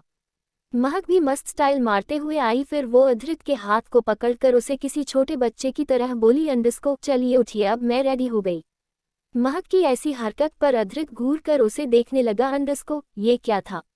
आए ये कहते हुए महक के एक्सप्रेशन ऐसे थे जैसे उसने कुछ सुना ही ना हो। खैर महक फिर से किसी छोटे बच्चे की तरह बोली अंडरस्को ओह मिस्टर रघुवंशी अब उठ भी जाइए। अधृत अब खड़ा हुआ और फिर अपनी बेबी की ओर देखते हुए बोला अंडरस्को जी मिसेज रघुवंशी अब चलिए, लेकिन एक बात और। अचानक से ये कहते वक्त अधृत के एक्सप्रेशन एकदम से चेंज हो गए। वही अधृत इनोसेंटली बोली अंडरस्को क्या। कहते हुए महक ने अपने क्यूट सी गालों को इस तरह पाउट बनाया कि अब क्या ही कहे, लेकिन अधृत एकदम अलर्ट होते हुए बोला अंडरस्को लिटिल बेबी ऑफिस में मैं तुम्हारा सिर्फ बॉस रहूंगा और कुछ भी नहीं और तुम मुझे सर ही बोलोगी। लेकिन क्यों, महक बोली और फिर अधृत की तरफ इनोसेंटली देखने लगी। वही अधृत उसे अपनी बाहों में भरते हुए बोला अंडरस्को क्योंकि बेबी अभी हमारी शादी अनाउंस करना तुम्हारी करियर पर भारी पड़ सकता है। अधृत के ऐसे बात पर महक का दिल तो एक पल के लिए खुशी से भर ही गया। हालांकि ये बात सच थी, अगर महक पब्लिक में अपनी कोई बड़ी ऊंची पहचान बनाए ही पब्लिक में अपनी शादी अधृत के साथ अनाउंस करती तो उसका करियर तो उसे आसानी से मिल जाता, लेकिन उसे कोई उसके नाम से नहीं बल्कि युवराज अधृत रघुवंशी की पत्नी से जानेगा जो अधृत नहीं चाहता था। खैर अब महक खुशी से झूमती हुई अधृत के साथ ऑफिस चली गई। इधर लाइव के बाद तन्वी ने महक के भी कई फैंस को अपने काबू में कर लिया था, लेकिन वो कहा जानती थी कि रघुवंशी इंडस्ट्रीज में काम करने के बाद महक की पॉपुलैरिटी तन्वी से कई गुना बढ़ जाएगी। खैर अधृत की कार सीधा रघुवंशी इंडस्ट्रीज के पार्किंग एरिया में पार्क हुई। गार्ड ने आकर तुरंत कार का डोर ओपन किया। महक और अधृत दोनों कार से बाहर आई और अधृत के प्राइवेट लिफ्ट से अधृत के केबिन की तरफ बढ़ गई। हाँ अब वो बात अलग थी कि रघुवंशी इंडस्ट्रीज के अधृत के मैनेजर राहुल को महक और अधृत के रिश्ते के बारे में पता था, लेकिन बाकी और भी किसी स्टाफ को महक और अधृत के रिश्ते के बारे में नहीं पता था। हाँ महक की रेस्पेक्ट सभी करते थे क्योंकि उन्हें पता था कि महक और अधृत के फैमिली के बीच कोई रिश्ता है। खैर अधृत और महक दोनों अधृत के केबिन में गए। अधृत अपने ऑफिस के प्रेसिडेंट की चेयर में बैठा, महक वही खड़ी रही। अधृत ने किसी को कॉल किया, अंडरस्को come to my office fast. Call cut हो गया। अधृत ने एक झटके में महक को खिंचकर अपने गोद में बैठा लिया। बेबी, आज से तुम मेरी पर्सनल असिस्टेंट हुई और इस कंपनी के सभी मॉडल की हेड। हम थैंक यू। महक ना जाने किस ख्यालात में डूबते हुए बोली, लेकिन ये बात बिल्कुल नहीं है कि अधृत को नहीं पाता है कि महक किस ख्यालात में डूब रही है। खैर तब तक केबिन के बाहर नॉक हुआ। अधृत महक की गोद से उतर गई, फिर वो जाकर इज्जत के साथ अधृत के बगल वाले चेयर में बैठ गई। वही अधृत भी अच्छे से बैठकर एक कड़क टोन में बोला, अंडरस्को कम इन। अधृत की फर्स्ट पर्सनल असिस्टेंट चाहत केबिन के अंदर आई। गुड मॉर्निंग सर, वो बड़े ही पॉलिटली बोली। तो अधृत उसकी तरफ देखकर महक की तरफ इशारा करते हुए बोला, अंडरस्को मिस महक चौरसिया को उनका काम बता दो। आज से ये मिस मेरी पर्सनल असिस्टेंट और ऑल ओवर मॉडल की हेड है। ये सुनते ही जैसे चाहत का चेहरा ही उतर गया। सच ही था, अब अधृत ने उसकी पोस्ट किसी और को दे दी थी तो उसका हैरान होना तो बनता ही था। वही महक चाहत को एक प्यारी सी स्माइल पास करती है, लेकिन बीच में ही बोला, अंडरस्को चाहत तुम्हारी पोस्ट तुम्हें राहुल बता देगा और अब जाओ, बिना टाइम वेस्ट किए, मुझे सारा काम परफेक्ट चाहिए। ऑक्सर, चाहत और महक दोनों एक साथ बोली, फिर दोनों चली गई। वही अधृत के चेहरे में ना दिखने वाली मुस्कान तैर गई। उसने राहुल को कॉल किया, फिर बोला, अंडरस्को अभी के अभी मीडिया में ये न्यूज़ वायरल करो कि महक चौरसिया ने अपने दम में इसके ग्रुप के साथ कॉन्ट्रैक्ट को खत्म किया और फिर उसकी काबिलियत को नज़र में रखते हुए रघुवंशी इंडस्ट्रीज ने उसे एक अपने कंपनी की लीड मॉडल के साथ कंपनी के प्रेसिडेंट की पर्सनल मॉडल के रूप में अपॉइंट किया है। राहुल को समझते ज़्यादा देर नहीं लगी कि अधृत कह क्या रहा है। उसने भी इस बॉस में जवाब दिया, फिर अधृत ने कॉल कट हो गया। वही चाहत ने महक को उसका सारा काम समझा दिया। महक भी खुश थी, वो अपने केबिन में चली गई, फिर उसने कंप्यूटर में काम करना शुरू किया। वही लगभग आधे घंटे बाद ये न्यूज़ आग की तरह फैलने लगी। चैप्टर 46। महक चाहत को एक प्यारी सी स्माइल पास करती है, लेकिन वो बीच में ही बोला, अंडरस्को चाहत तुम्हारी पोस्ट तुम्हें राहुल बता देगा और अब जाओ, बिना टाइम वेस्ट किए, मुझे सारा काम परफेक्ट चाहिए। ऑक्सर, चाहत और महक दोनों एक साथ बोली, फिर दोनों चली गई। वही अधृत के चेहरे में ना दिखने वाली मुस्कान तैर गई। उसने राहुल को कॉल किया, फिर बोला, अंडरस्को अभी के अभी मीडिया में ये न्यूज़ वायरल करो कि महक चौरसिया ने अपने दम से केस ग्रुप के साथ कॉन्ट्रैक्ट को खत्म किया और फिर उसकी काबिलियत को नज़र में रखते हुए रघुवंशी इंडस्ट्रीज ने उसे एक अपने कंपनी की लीड मॉडल के साथ कंपनी के प्रेसिडेंट की पर्सनल मॉडल के रूप में अपॉइंट किया है। राहुल को समझते ज़्यादा देर नहीं लगी कि अधृत कह क्या रहा है। उसने भी इस बॉस में जवाब दिया, फिर अधृत का कॉल कट हो गया।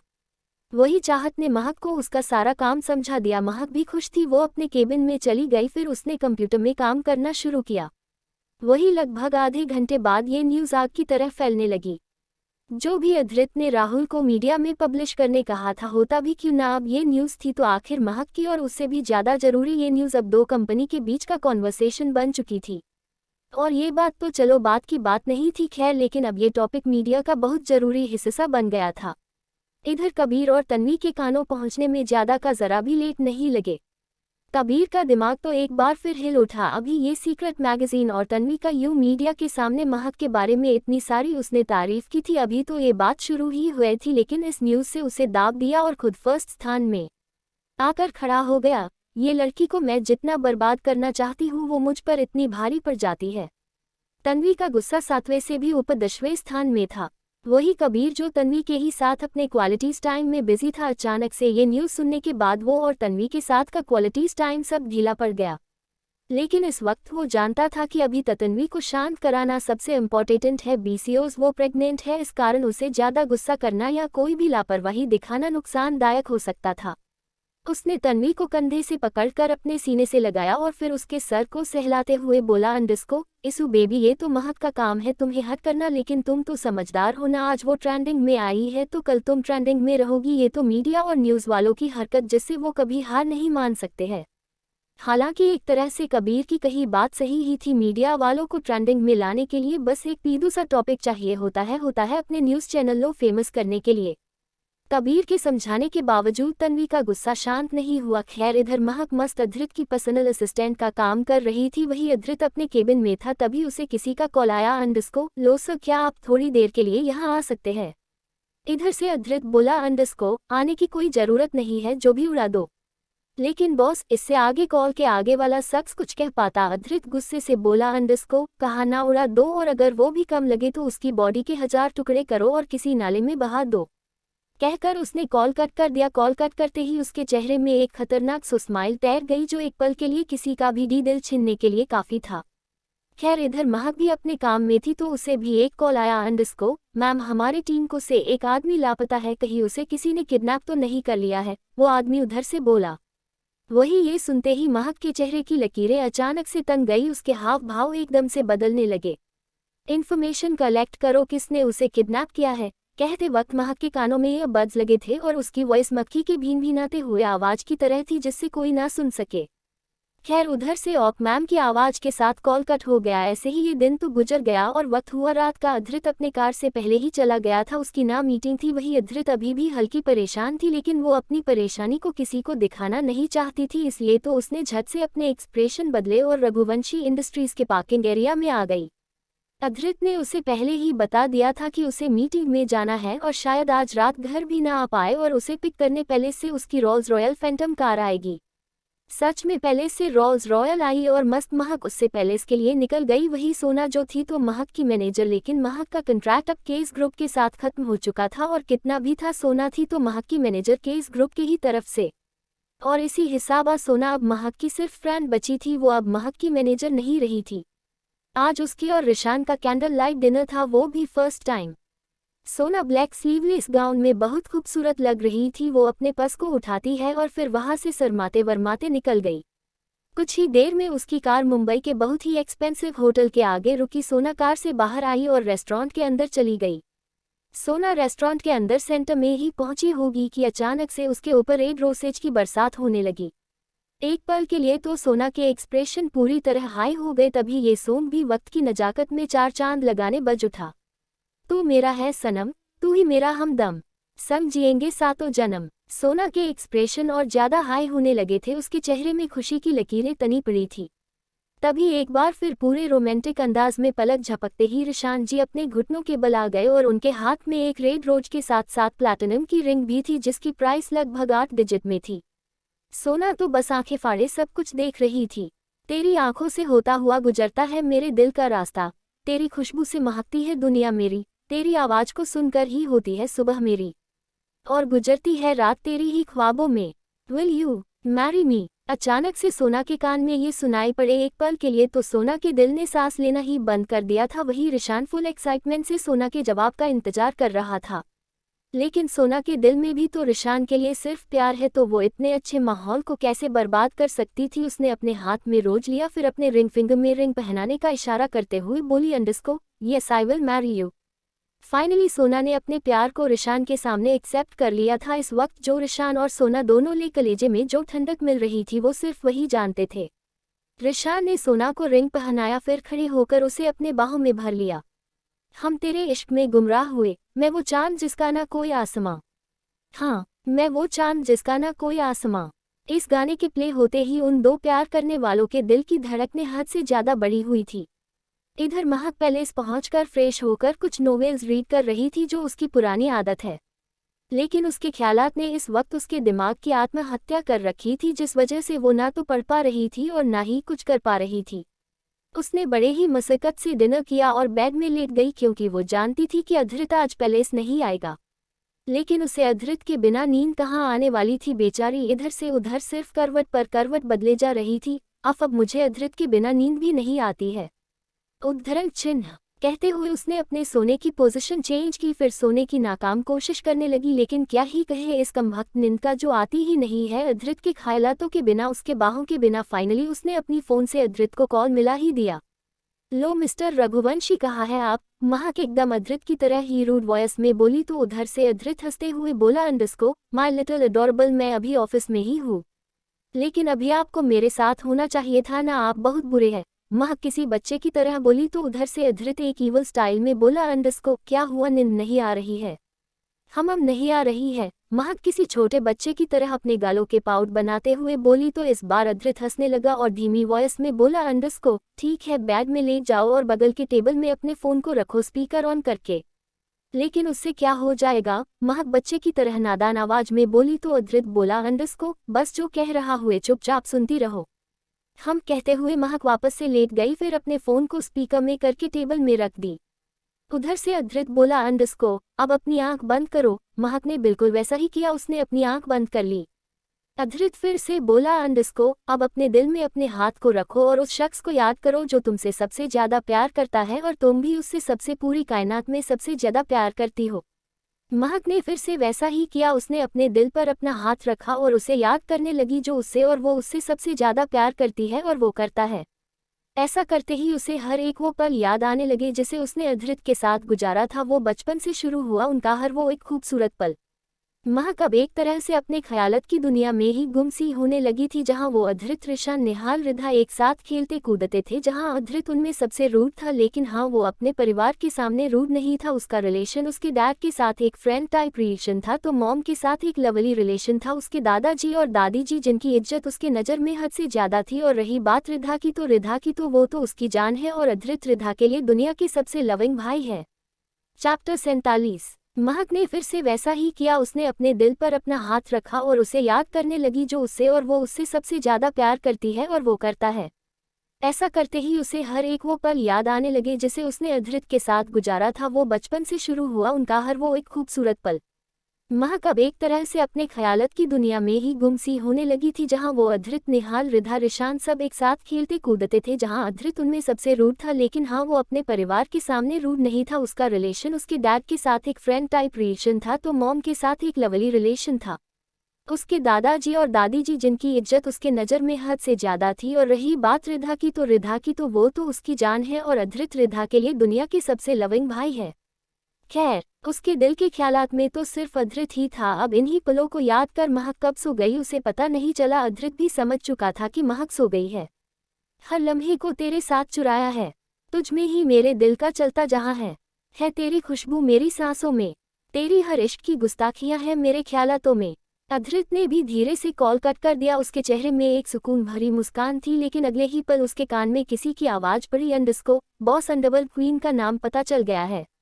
उसकी बात पर वो अपनी चेयर को हल्का सा रोल करके पलट कर बोला अंडस्को कौन है वो? बॉस महक चौरसिया, श्री बोली। हाँ वो वही श्री है जिस श्री एनजीओ को अधृत ने 12 घंटों में खाली कराया था और वो वही गो की ओनर थी। खैर, अधृत ने जैसे ही महक का नाम सुना उसे उसके खुद के कानों में विश्वास नहीं हुआ। वो एक बार फिर बोला अंडस्को क्या कहा तुमने? सर महक चौरसिया इस ईयर की सेक्रेट मैगजीन शूट की टॉप मॉडल, श्री बोला। फिर अधृत ने अपने दिमाग में जोर डालना शुरू किया जब महक ने उससे कहा था कि अगर आपकी बीवी अंडरवर्ल्ड क्वीन रहती तो आप क्या करेंगे। महक के इस अल्फाज को याद करते ही अधृत के चेहरे में एक व्यंग भरी मुस्कान आ गई। उसे अब तक समझ आ चुका था कि ये लड़की और कोई नहीं बल्कि महक ही है जो अंडरवर्ल्ड क्वीन के तख्त में राज कर रही है। खैर, अब अधृत के दिमाग में महक की कही हर एक बात घूम रही थी जिसे उसने कहा था। अधृत एक बार और बोला अंडस्को तुम जानती हो महक चौरसिया को? यस बॉस, वो मेरी बहुत अच्छी दोस्त है, लेकिन वो ये है मुझे आज तक पता नहीं चला, हालांकि उसे मेरे बारे में सब कुछ पता है, श्री बोली। वही अधृत उसकी बात पर अचानक से डेस्क के ड्रॉवर से निकाल कर एक पेपर को देखने लगा। अंडस्को इसे स्कैन करो।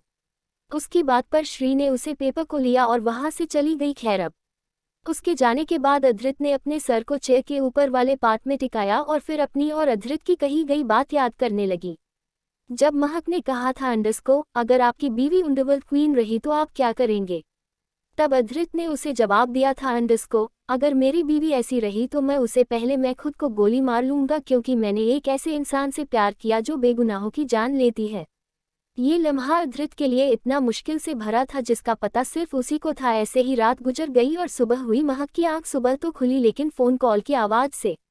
महक ने कसमसाते हुए कॉल पिक किया। अंडस्को यू। महक की आवाज किसी मुर्दे से कम नहीं लग रही थी। वही कॉल की दूसरी तरफ से आवाज आई, अंडस्को मैम आपके बारे में किसी को तो इन्फॉर्म हो ही गया है। ये सुनते ही जैसे महक के कान ही खड़े हो गए। वो जल्दी से उठ के बैठ गई, फिर अपनी बड़ी बड़ी आंखों को तारों की तरह टिमटिमाते हुए बोली अंडस्को किया। यस मैम, उधर से कोई बोला तो महक बोली अंडस्को पता करो ये कहीं सेक्रेट एजेंट को तो नहीं पता चला है ना? यस मैम, उधर से आवाज आई, फिर कॉल कट हो गई। महक जल्दी से उठकर रेडी हो गई। वही तभी रूम का डोर भी ओपन हुआ। महक की निगाहें उधर ही जाकर टिक गई। थका हुआ अधृत अपने हाथ में ब्लेजर लिए रूम में एंटर हुआ। उसके चेहरे के एक्सप्रेशन आज बहुत बदले बदले से थे। होते भी क्यों ना, अब उसे पता चला था कि उसकी जान जिससे वो प्यार करता है वो अंडरवर्ल्ड क्वीन है, जिसकी तलाश उसे तब से है जब से वो अमेरिका में था। खैर, महक के चेहरे में उसे देखते ही एक प्यारी सी मुस्कान छा गई। वो अपने सुरीले आवाज में बोली, अंडस्को आप आ गए। महक कहते हुए आगे बढ़ी, लेकिन अधृत ने उसके हाथ को पकड़कर उसे अपने से सटा लिया। फिर सीधे सीधे बोला, अंडस्को प्यार करती हो मुझसे? हाँ, आप ऐसे क्यों बोल रहे हैं? महक बोली। सच में उसे समझ में नहीं आ रहा था कि अधृत ये सब कुछ पूछ क्यों रहा है। वही अधृत बोला, अंडस्को ओ कहते हुए उसने उसे छोड़ दिया। फिर वॉशरूम की ओर जाते हुए बोला, अंडस्को मैं वॉशरूम से आ रहा हूँ, फिर तुम मेरे साथ ऑफिस जाओगी? हाँ, महक अपने कंधे उछलते हुए बोली। उसे सच में कुछ भी समझ नहीं आ रहा था। अधृत वॉशरूम फ्रेश होने चला गया। उसने डिसाइड किया था कि वो महक को कुछ भी नहीं बताएगा कि उसे उसके बारे में सारी सच्चाई पता चल चुकी है। लेकिन महक भी कोई बेवकूफ़ नहीं थी। वो भी एक तेज तर्रार मॉडल के साथ साथ अंडरवर्ल्ड क्वीन थी, जो लोगों के जहन में डर पैदा कर देने के लिए काफ़ी था। हाँ, बिल्कुल सही सुना आपने। लोग अंडरवर्ल्ड क्वीन महक चौरसिया तो नहीं जानते थे, लेकिन हाँ, सभी के दिल में खौफ पैदा करने के लिए ब्लडी क्वीन नाम काफ़ी था। खैर, अब हमारा हीरो भी किसी से कम थोड़ी था। अगर पूरे वर्ल्ड की अंडरवर्ल्ड क्वीन थी तो वो भी वर्ल्ड के सीक्रेट एजेंट का बॉस था, जिसके एक आवाज़ में ना जाने कितनी लोगों की जान बचती भी है तो किसी की जान चली भी जाती है। खैर, अब जब टक्कर दोनों तरफ से हो तो देखते हैं क्या होता है इनके इश्क का अंजाम। महक भी रेडी हो गई, वही अधृत भी रेडी होकर आ गया। उसने आज ऑफ वाइट टी शर्ट और ब्लैक जीन्स टी शर्ट के ऊपर एक ब्लैक डेनिम पहना था। हालांकि वो ऐसे कैजुअल ड्रेस में आज और भी ज़्यादा हैंडसम नजर आ रहा था, लेकिन उसके ड्रेसिंग को देखकर ही लग रहा था कि आज वो कितना नॉर्मल रेडी हुआ है। उसे रोज की तरह 3 पीस सूट में ना पाकर फाइनली महक बोल पड़ी, अंडस्को आज आपने ऐसे ही नॉर्मल कपड़े पहने हैं, ऑफिस के नहीं क्यों? महक के कहने का अंदाज एकदम सवालिया। उसकी बात पर अधृत अपने बाल सेट करते हुए बोला, अंडस्को नो बेबी, आज मैं ऑफिस नहीं जा रहा हूँ। तो फिर किसी लड़की को पटाने जा रहे हैं? महक एकदम से बोली। सच में अधृत का इस वक्त का लुक ही कुछ इस तरह का था कि उसे देखकर कोई भी यही कहे। खैर, महक की बात पर वीर झट से पलटकर उसे देखने लगा। अंडस्को क्या कहा तुमने? मैंने कहा कि क्या आप किसी लड़की को पटाने जा रहे हैं? महक एकदम बेफिक्री से बोली। सच में उसे अधृत से कोई डर नहीं लग रहा था। वही अधृत उसकी बात पर आगे बढ़ा। फिर उसकी कमर में हाथ डालकर उसे खुद से चिपकाते हुए बोला, अंडस्को मुझे किसी लड़की को पटाने की कोई जरूरत नहीं है। क्यों, आपके पीछे लड़कियों की लाइन लगी पड़ी है क्या? महक एकदम से बोली। हालांकि वो अच्छी तरह से जानती थी कि अधृत के लिए जितनी लड़कियां मारती है शायद ही कोई मरता होगा, लेकिन वो तो अधृत की खबर ले रही थी जानबूझकर। वही ऐसी बात बिल्कुल नहीं थी कि अधृत को उसके ये परम नेक इरादे नहीं पता थी। उसे सब कुछ पता था कि महक ऐसा क्यों बोल रही है। खैर, अब महक की बात सुनकर तो उसकी आईब्रोज आपस में जुड़ गई। फाइनली वो बोला, अंडस्को हाँ, मेरे पीछे तुमसे भी खूबसूरत खूबसूरत लड़कियां घूमती फिरती है। हाँ, तो चुप से मेरे साथ बैठिए, कहीं जाने की कोई जरूरत नहीं है। महक खींचकर अधृत को सोफे में बैठाते हुए बोली तो अधृत के चेहरे में न दिखने वाली मुस्कान तैर गई, जिसका टन सिर्फ वही देख पा रहा था। वही महक अधृत को सोफे में बैठाने के बाद आजल खुद उसकी गोद में अपने हाथ को उसकी गर्दन में लपेटकर उसकी आंखों में देखते हुए बोली, अंडस्को अगर मेरे अलावा आपने किसी और लड़की को देखा तो मैं आपकी जान ले लूंगी, समझे आप मिस्टर रघुवंशी? अगर मैं कहूँ कि मैं तुम्हारी बात नहीं मानूंगा तो? अधृत भी महक को खुद से चिपकाते हुए बोला। वही महक उसके हाथ के नीचे से अपना हाथ निकालते हुए बोली, अंडस्को चलिए हटाइए ये सब बात, अब आप मुझे बताइए कि आप जा कहाँ रहे हैं? मुझे अंडरवर्ल्ड क्वीन ब्लडी क्वीन को तलाशना है। अधृत इस बार एकदम सीरियसली बोला तो महक की जान तो जैसे उसके हलक में ही अटक गई। क्यों? महक की ऐसी अटकती पटकती हुई आवाज सुन अधृत समझ गया कि वो डर रही है, लेकिन वो भी कम थोड़ी था। वो बोल पड़ा, अंडस्को मजाक कर रहा हूँ, मुझे कुछ काम है, चलो अब जल्दी से वरना तुम लेट हो जाओगी। महक ने भी अब ज्यादा कुछ और सवाल करना सही नहीं समझा। फिर वो अधृत के साथ डिनिंग एरिया में ब्रेकफास्ट करने आ गई। उसने और अधृत ने ब्रेकफास्ट किया, फिर दोनों साथ में निकल गए अधृत की रेंज रोवर कार से। अधृत में रघुवंशी इंडस्ट्रीज के पहले ही कुछ दूर पर ही महक को ड्रॉप किया, फिर वो निकल गया।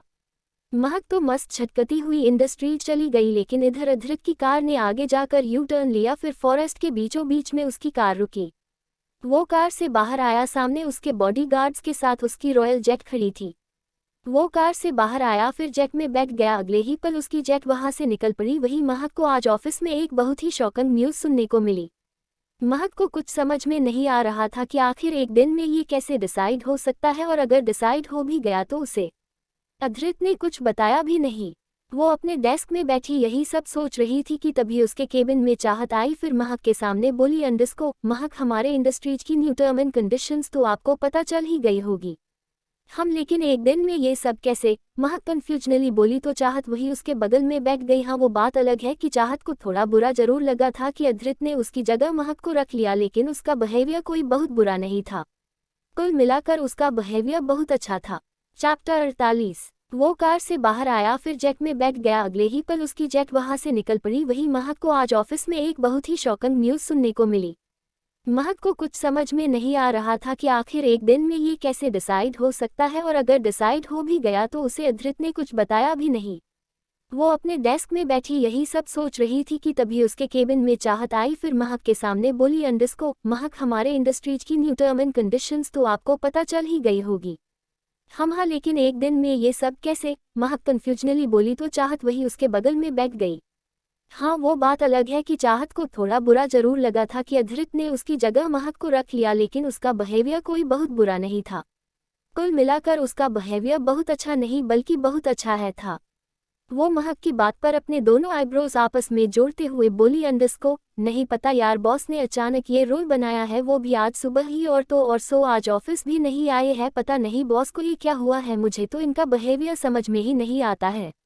महक को अभी अधृत का कुछ यही लग रहा था। उसे कहीं से भी चाहत की बात गलत नहीं लग रही थी। वो भी उसके हम में हम मिला रही थी, लेकिन अगले ही पल चाहत बोल पड़ी, अंडरस्को अच्छा, आप तो बॉस की पर्सनल असिस्टेंट हैं ना, तो फिर आप बॉस के साथ नहीं गई? नहीं, उन्होंने मुझे कुछ बताया ही नहीं, महक इनोसेंटली बोली। तो चाहत भी अब एक गहरी सांस लेते हुए बोली, अंडरस्को तो चलिए अब सबको ये न्यू टर्म्स एंड कंडीशंस सबको बता देते हैं। हम चलो, महक भी बोली। फिर दोनों चली गई, चाहत के साथ चली गई। अब चाहत अधृत की पर्सनल असिस्टेंट से कंपनी की ब्रॉडकास्ट मैनेजर थी, जो पोस्ट काफ़ी अच्छी थी। अधृत तो आया नहीं था, तो ये बात साफ थी कि जितना भी काम था महक को ही करना था, और चाहत भी मैनेजर होने के नाते महक की हेल्प करने वाली थी। खैर, महक और चाहत ने सबको एक जगह जमा किया, फिर उन्हें समझाना शुरू किया। दरअसल अधृत ने कंपनी में कुछ न्यू रूल्स बनाए थे, वो भी आज सुबह ये रूल्स उसने कंपनी में मेल किया था। और वो रूल्स थी कि अब रघुवंशी इंडस्ट्रीज में मॉडलिंग करने के लिए उसे न्यूकमर मॉडल तो बिल्कुल नहीं होना है। हाँ, वो बात अलग थी कि रघुवंशी इंडस्ट्रीज वर्ल्ड के रेप्यूटेशन कुछ अलग ही लेवल की थी, जिनका मुकाबला कोई नहीं कर सकता था। और अगर ऐसे इंडस्ट्रीज में कोई एरी गैरी न्यूकमर मॉडल टपक पड़ेगी तो ये बात कंफर्म है कि इससे कंपनी की रेपुटेशन में कोई तो असर पड़ेगा ही। ये तो फर्स्ट इंस्ट्रक्शन हुआ, लेकिन सेकंड था कि अगर कोई भी वर्कर एक दिन भी कंपनी नहीं आता है, उसे जॉब छोड़नी पड़ेगी, क्योंकि ऐसी बड़ी कंपनी में काम करने के लिए अच्छे टैलेंटेड लोगों की भीड़ जमा थी। तो वो ऐसे वर्कर को जॉब में क्यों रखेंगे जो कंपनी के काम को कोई रिस्पॉन्स ही ना दे? लेकिन हाँ, वो बात अलग थी कि किसी वर्कर को अगर बहुत इंपॉर्टेंट काम हो या उसके खानदान में कोई मर ही जाए तो वो तो ऑफिस नहीं ही पाएगा। खैर, अब ये तो सेकंड था, लेकिन थर्ड सबके होश उड़ा देने वाला था। वो था कि आज से इस इंडस्ट्रीज में जो भी काम होगा उसकी हेड महक चौरसिया होगी, और उसकी परमिशन सबको सुनना होगा। ये सच में शॉकिंग थी। चलो माना कि दो इंस्ट्रक्शन कंपनी की सेफ्टी के लिए है, लेकिन ये थर्ड क्या था? हर एक स्टाफ के जुबान में बस एक ही सवाल था कि आखिर युवराज अधृत रघुवंशी जैसा आदमी महक चौरसिया जैसी 2 साल बैंडेड मॉडल को इतना रिस्पॉन्स क्यों कर रहा है? सच में ये थी शॉकिंग। पर इसका कारण तो खुद महक भी समझने से असमर्थ थी, क्योंकि अधृत ने तो उसे खुद कहा था कि वो किसी को ऑफिस में नहीं बताएगी कि वो अधृत रघुवंशी की पत्नी है। लेकिन अभी अचानक से वीर उसे इतना सबके सामने रिस्पॉन्स कर रहा था। लेकिन उसे कहाँ पता था कि अधृत ये सब जानबूझकर उसे काम में उलझाए रखने के लिए कर रहा है, ताकि वो ऑफिस में ज़्यादा टाइम स्पेंड करे और अपने वो इलीगल काम, मतलब कि अपने वो अंडरवर्ल्ड क्वीन के काम को ज़रा भी टाइम ना दे सके। खैर, अब महक के दिमाग में भी बस यही चल रहा था कि आखिर महक को अधृत सबके सामने इतना रिस्पॉन्स कर रहा है। खैर, अब इन सब से परेशान महक अपने केबिन में आ गई। फिर अधृत को कॉल की। उसने 1 बार नहीं, 2 बार नहीं, 3 बार नहीं, बल्कि ना जाने कितनी बार कॉल किया, लेकिन अधृत ने उसका कॉल पिक नहीं किया। इधर अधृत का फ़ोन बजे जा रहा था, लेकिन वो अपने फ़ोन में ज़रा भी ध्यान ही नहीं दिया। वो तो बस किसी को टर्चर करने में बिजी था। मिस्टर रघुवंशी का बस एक ही रूल है, और ये नियम है, या तो मरो या तो सच बता के मरो। फिर वो अपने पैर के ऊपर पैर चढ़ाकर बोला, अंडरस्को। और हाँ, किसी के कंधे में बंदूक रख के गोली चलाने वाली आदत अधृत रघुवंशी की नहीं है, इस गांठ बांध कर सुन लो। अधृत के कदमों में बैठा आदमी बोला, अंडरस्को बॉस, सच में मैंने कुछ नहीं किया है। तभी श्री आई। वो बोली अंडरस्को बॉस, आज एक और आदमी अंडरवर्ल्ड का पकड़ा गया, उसका क्या करना है? जो सबके साथ होता है वही उसके साथ भी होगा। पहुंचा दो उसे भी वही जहां उसके सभी प्रियजन हैं, मतलब जहन्नम की आग में। श्री चली गई। फिर वहां 2 बॉडीगार्ड्स आए और उसे इंसान को खींचते हुए ले गए जो अभी कुछ पल पहले अधृत के कदमों में लीन था।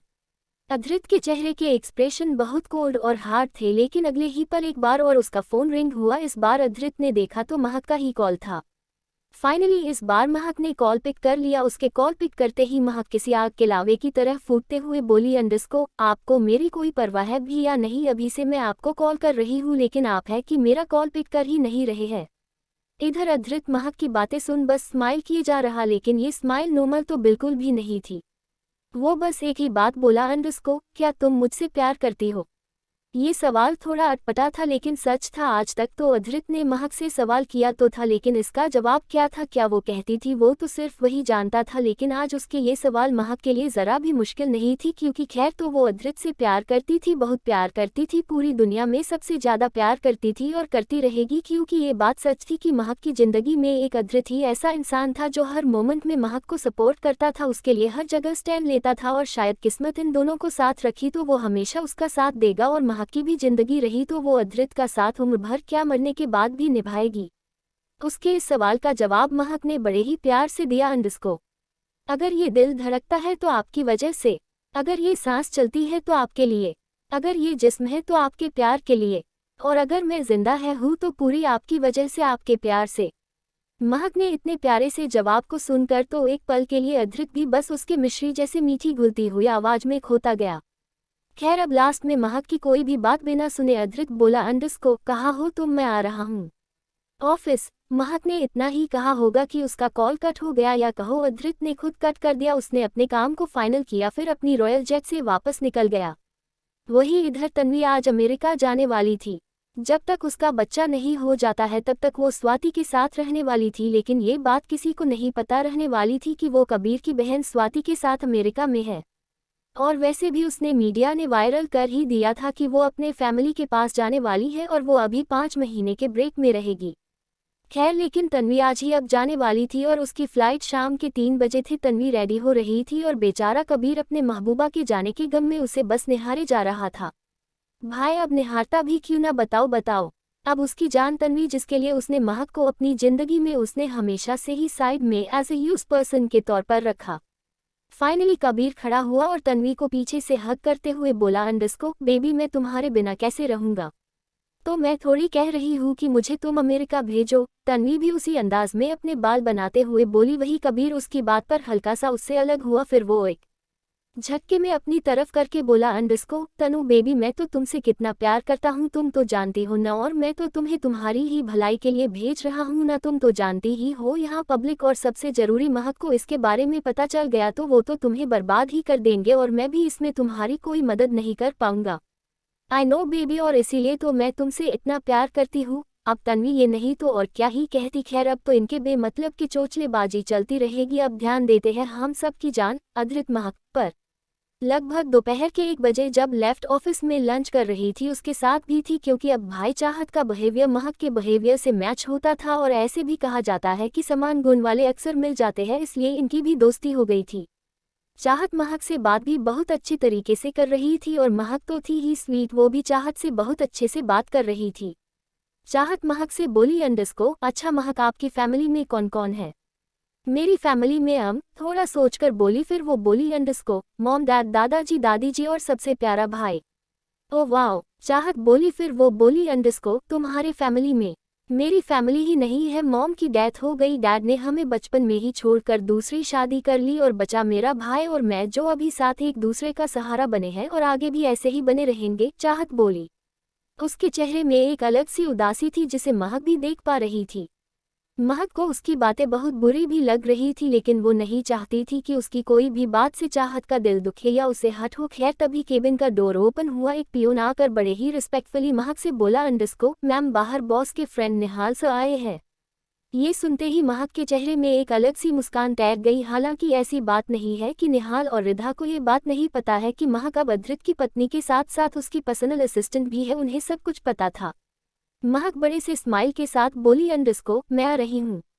पियोन तो चला गया, अब चाहत और महक का लंच भी हो गया था, इसलिए दोनों आ गई। महक ऑफिस के गेस्ट रूम की तरफ जा ही रही थी कि उसकी नज़र सामने से आ रहे निहाल पर पड़ी, जो काफ़ी अट्रैक्टिव लग रहा था। महक वहीं रुक गई, वहीं निहाल आगे आया और महक के सामने रुक गया। चाहत महक के साथ थी।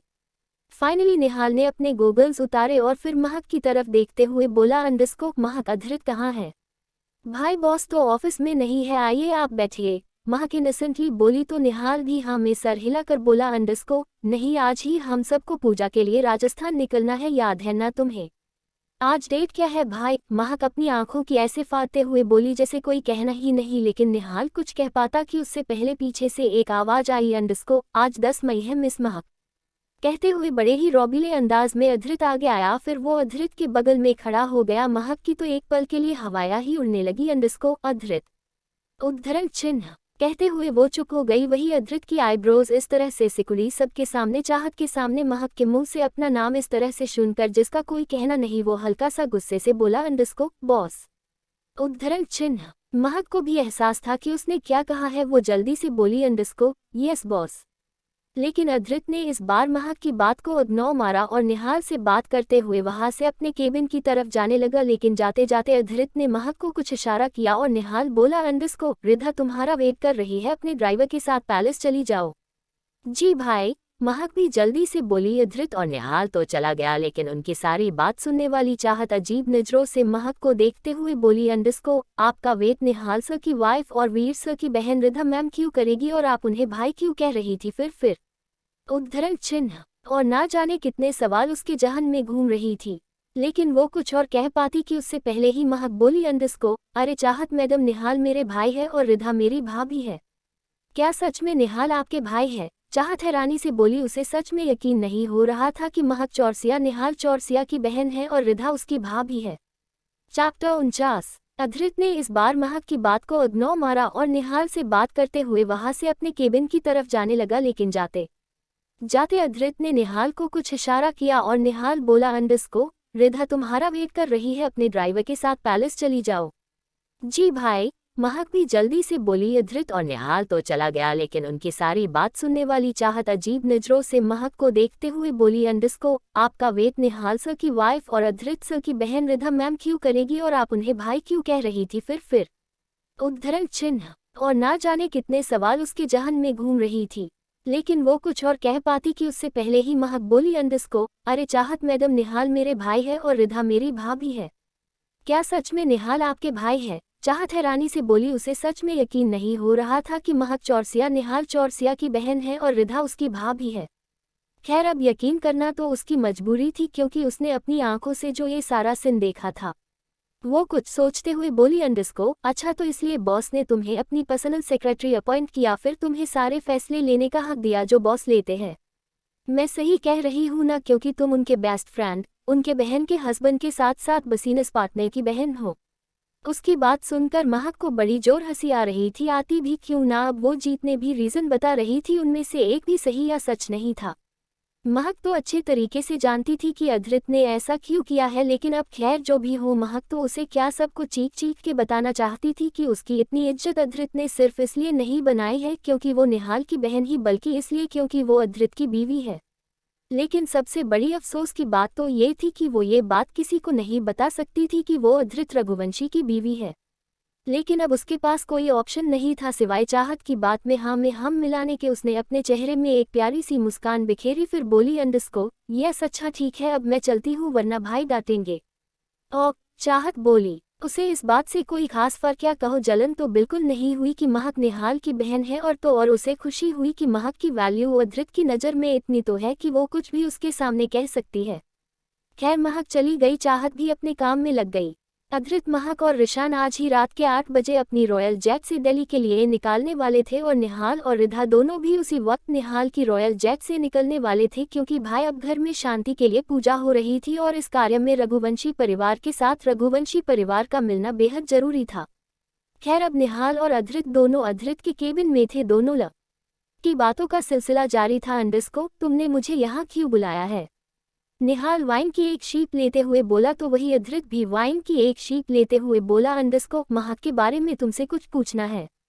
ये सुनते ही निहाल की आईब्रोज आपस में जुड़ गई। वो बोला, अंडरस्कोप क्या?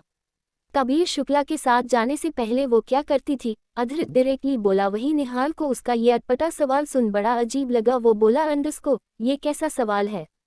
बहुत अच्छा सवाल है। क्या तुम जानना चाहोगे कि महक कौन है? अधृत वापस से बिल्कुल कोल्ड बिहेवियर के साथ वाइन की शीप लेते हुए बोला। तो वही निहाल को सामने आज अधृत की बातें बहुत अजीब लगा रही थी। वो बोला, अंडरस्को, हुआ क्या है? अधृत साफ साफ कहो। महक ही वो है जिसे मैं अमेरिका से तलाश रहा हूँ, अधृत इनडायरेक्टली बोला। तो वही निहाल को भी ये बात समझते बिल्कुल देर नहीं लगी कि वो कह क्या रहा है। वो सीधे सीधे बोला, अंडरस्को, तुम कहना चाहते हो कि महक ही अंडरवर्ल्ड क्वीन है?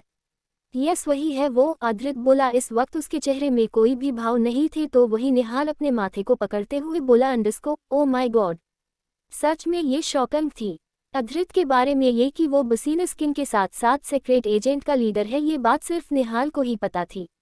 दुनिया वाले तो इस बात से अनजान थे ही, लेकिन ये बात महक हो, सिंह फैमिली हो या चौरसिया फैमिली, सब इस बात से अनजान थे। खैर, ये सुनकर निहाल को एक बड़ा झटका लगा था। ये बात थी ही झटके वाली। वही अधृत खड़ा हुआ, फिर बोला, अंडरस्को, अब जो होगा उसका जिम्मेदार महक खुद होगी, क्योंकि उसने ये बात हम सब से, यहाँ तक कि मुझसे भी अब तक छुपाई है।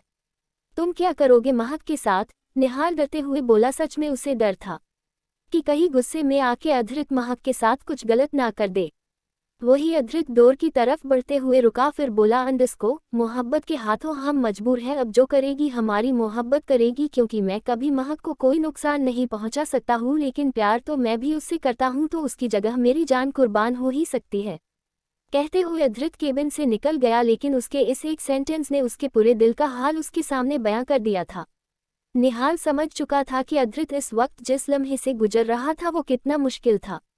खैर, वो भी अपने कार से निकल गया। वही अधृत भी पहले इसके लिए ही निकल गया अपने कार से। ऐसे ही 2:30 बजे हो गया था और 3 बजे तन्वी की फ्लाइट थी। तन्वी कबीर के साथ एयरपोर्ट आ चुकी थी। कबीर और तन्वी दोनों एयरपोर्ट में अभी साथ में बैठे थे। लगभग 10 मिनट के बाद ही तन्वी को अंदर जाना था। अब बेचारे कबीर का दिल तड़प रहा था। अब उसके पास तो तन्वी तो नहीं ही रहेगी और महक भी अब उसकी जिंदगी से दूर हो ही गई थी। वही तन्वी तो खुश थी, क्योंकि वो जानती थी कि इस एक दर्द से कबीर हमेशा के लिए उसका हो जाएगा और अब बच्चे के पैदा हो जाने के बाद कोई महक उसे कबीर से दूर नहीं कर पाएगी। खैर, लेकिन वो जानती थी कि वो अगर कबीर के सामने बेमतलब के चोचले नहीं लगाएगी तो कबीर को बुरा लगेगा, जो उसके लिए अच्छा नहीं होगा। और वैसे भी कबीर के पास तन्वी सिर्फ इसी वजह से थी क्योंकि वो उससे सिर्फ पैसा और अपनी प्रॉपर्टी चाहती थी। कबीर बेबी, तुम मुझे भूल तो नहीं जाओगे ना? तन्वी अपने लंबे नाखूनों को कबीर के गालों में फेरते हुए बोली। तो वही कबीर भी उसके हाथ में अपना हाथ रखते हुए बोला, अंडरस्को, नो बेबी, मैं तुम्हें भूल जाओ ये कभी हो नहीं सकता। उद्धरण चिन्ह। इससे आगे वो कुछ कह पाता कि अनाउंसमेंट होना शुरू हुआ। कृपया यात्रीगण ध्यान दे। लेकिन अभी फिलहाल गाइस आप लोग इधर ध्यान दे कि इससे आगे की लाइन मुझे आती ही नहीं है।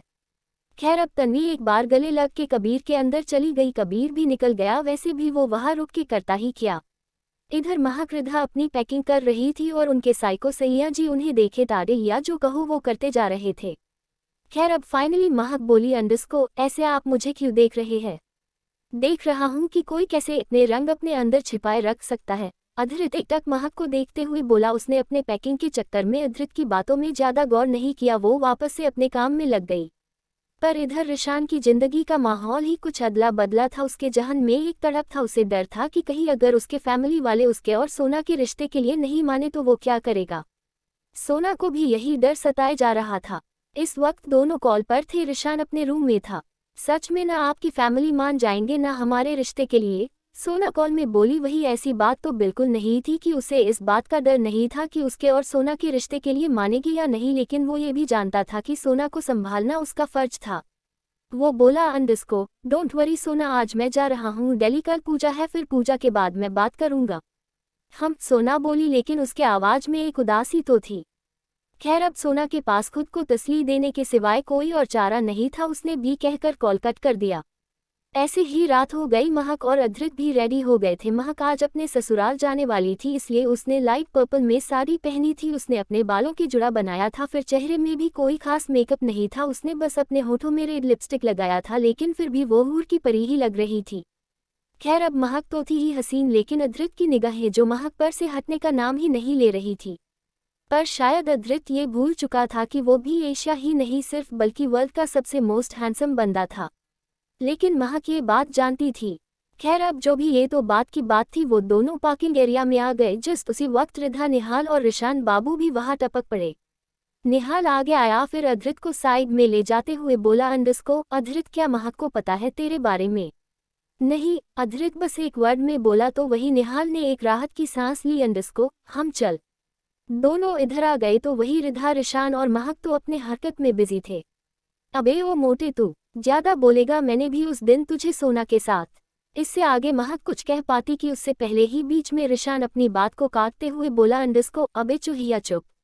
उद्धरण चिन्ह, क्यों चुप? बोल बोल महक, आज तू बोल। रिधा भी उसी अंदाज में बोली। वही ऋषान ने अधृत और निहाल को देख लिया था, जो उनके पीछे ही थे और उनकी बात भी सुन रहे हैं। नहीं भाई देखो, इस चूहे को पता नहीं क्या क्या बकवास कर रही है, ऋषान जल्दी से चिल्लाते हुए बोला, क्योंकि वो जानता था कि महक कोई बात नहीं बल्कि वही बात थी। हाँ हाँ, सोना और ऋषान के किसी सीन की बात। खैर अब ज्यादा हंसी मजाक ना करते हुए महक ऋषान और अधृत की रॉयल जेट से निकल पड़ा और वही निहाल और रिधा भी निकल गए निहाल की रॉयल जेट से। इधर दिल्ली में महक, ऋषान और निहाल रिधा के आने की तैयारी बहुत ही अच्छे से चल रही थी। चौरसिया फैमिली आज शाम में ही रॉयल पैलेस आ गए थे, क्योंकि पूजा कल ही थी। सभी पूजा के लिए काफी एक्साइटेड थे। चैप्टर 50। नहीं भाई देखो, इस चूहे को पता नहीं क्या क्या बकवास कर रही है, ऋषान जल्दी से चिल्लाते हुए बोला, क्योंकि वो जानता था कि महक कोई बात नहीं बल्कि वही बात थी। हाँ हाँ, सोना और ऋषान के किसी सीन की बात। खैर अब ज्यादा हंसी मजाक ना करते हुए महक ऋषान और अधृत की रॉयल जेट से निकल पड़ा और वही निहाल और रिधा भी निकल गए निहाल की रॉयल जेट से। इधर दिल्ली में महक, अधृत, ऋषान, निहाल और रिधा के आने की तैयारी बहुत ही अच्छे से चल रही थी। चौरसिया फैमिली आज शाम में ही रॉयल पैलेस आ गए थे, क्योंकि पूजा कल ही थी। खैर इस वक्त सभी घरवाले उन पांचों के आने का इंतजार कर रहे और पूरे पैलेस को मस्त फूलों से सजा रहे थे। खैर 9:30 के लग में वो दोनों जेट रॉयल पैलेस के पार्किंग एरिया में लैंड की। दोनों रॉयल फैमिली वहां पहले से उनके स्वागत में थे।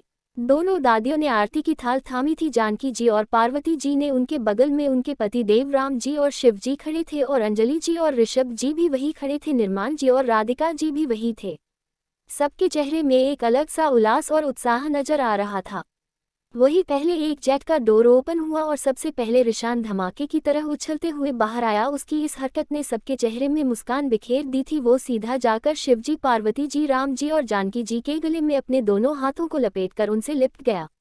बस रे शैतान, कर क्या रहा है तू? पीछे से ऋषभ जी उसके पीठ को ठोकते हुए बोले तो वही अधृत, महक और निहाल, रिधा अभी जेट से बाहर आए। अधृत और महक दोनों पार्वती जी की तरफ आरती के लिए चले गए तो वही निहाल और रिधा जानकी जी की तरफ। दोनों दादियां उनके आरती उतरती है, वो पांचों भी सबके आशीर्वाद को लेते हैं। फिर सभी अंदर चले गए। ऋषभ जी अधृत के पीठ को थपथपाते हुए बोले, अंडस्को तब मेरे शेर कैसे रहे शादी के बाद के मजे? उद्धरण चिन्ह, वही सभी लोग मौजूद थे, होते भी क्यों ना अभी सभी जो लिविंग एरिया में बैठे पड़े थे। खैर महक तो बस उनकी तरफ अपनी नजर फाड़े देखने लगी और भी सभी लोग उनकी तरफ ही देखने लगे। हालांकि वो सभी इस बात से अनजान तो बिल्कुल नहीं थे कि अधृत का अभी जवाब क्या होने वाला है। पता था कि अधृत का जवाब क्या होने वाला है। खैर अधृत ने अब ऋषभ जी को देखा, फिर उनके कंधे में अपना हाथ रखते हुए बोला, अंडस्को डैड, मैं तो अपने शादी के बाद खूब मजा ले ही रहा हूँ, लेकिन आप अपना भी बताइए, आपने मजे लिए थे अपनी शादी की? ये सब कहते वक्त अधृत के चेहरे में एक अलग सा तंज के साथ साथ मजाक था। खैर अब महक के साथ साथ पूरी फैमिली उन्हें ही घूरने लगे।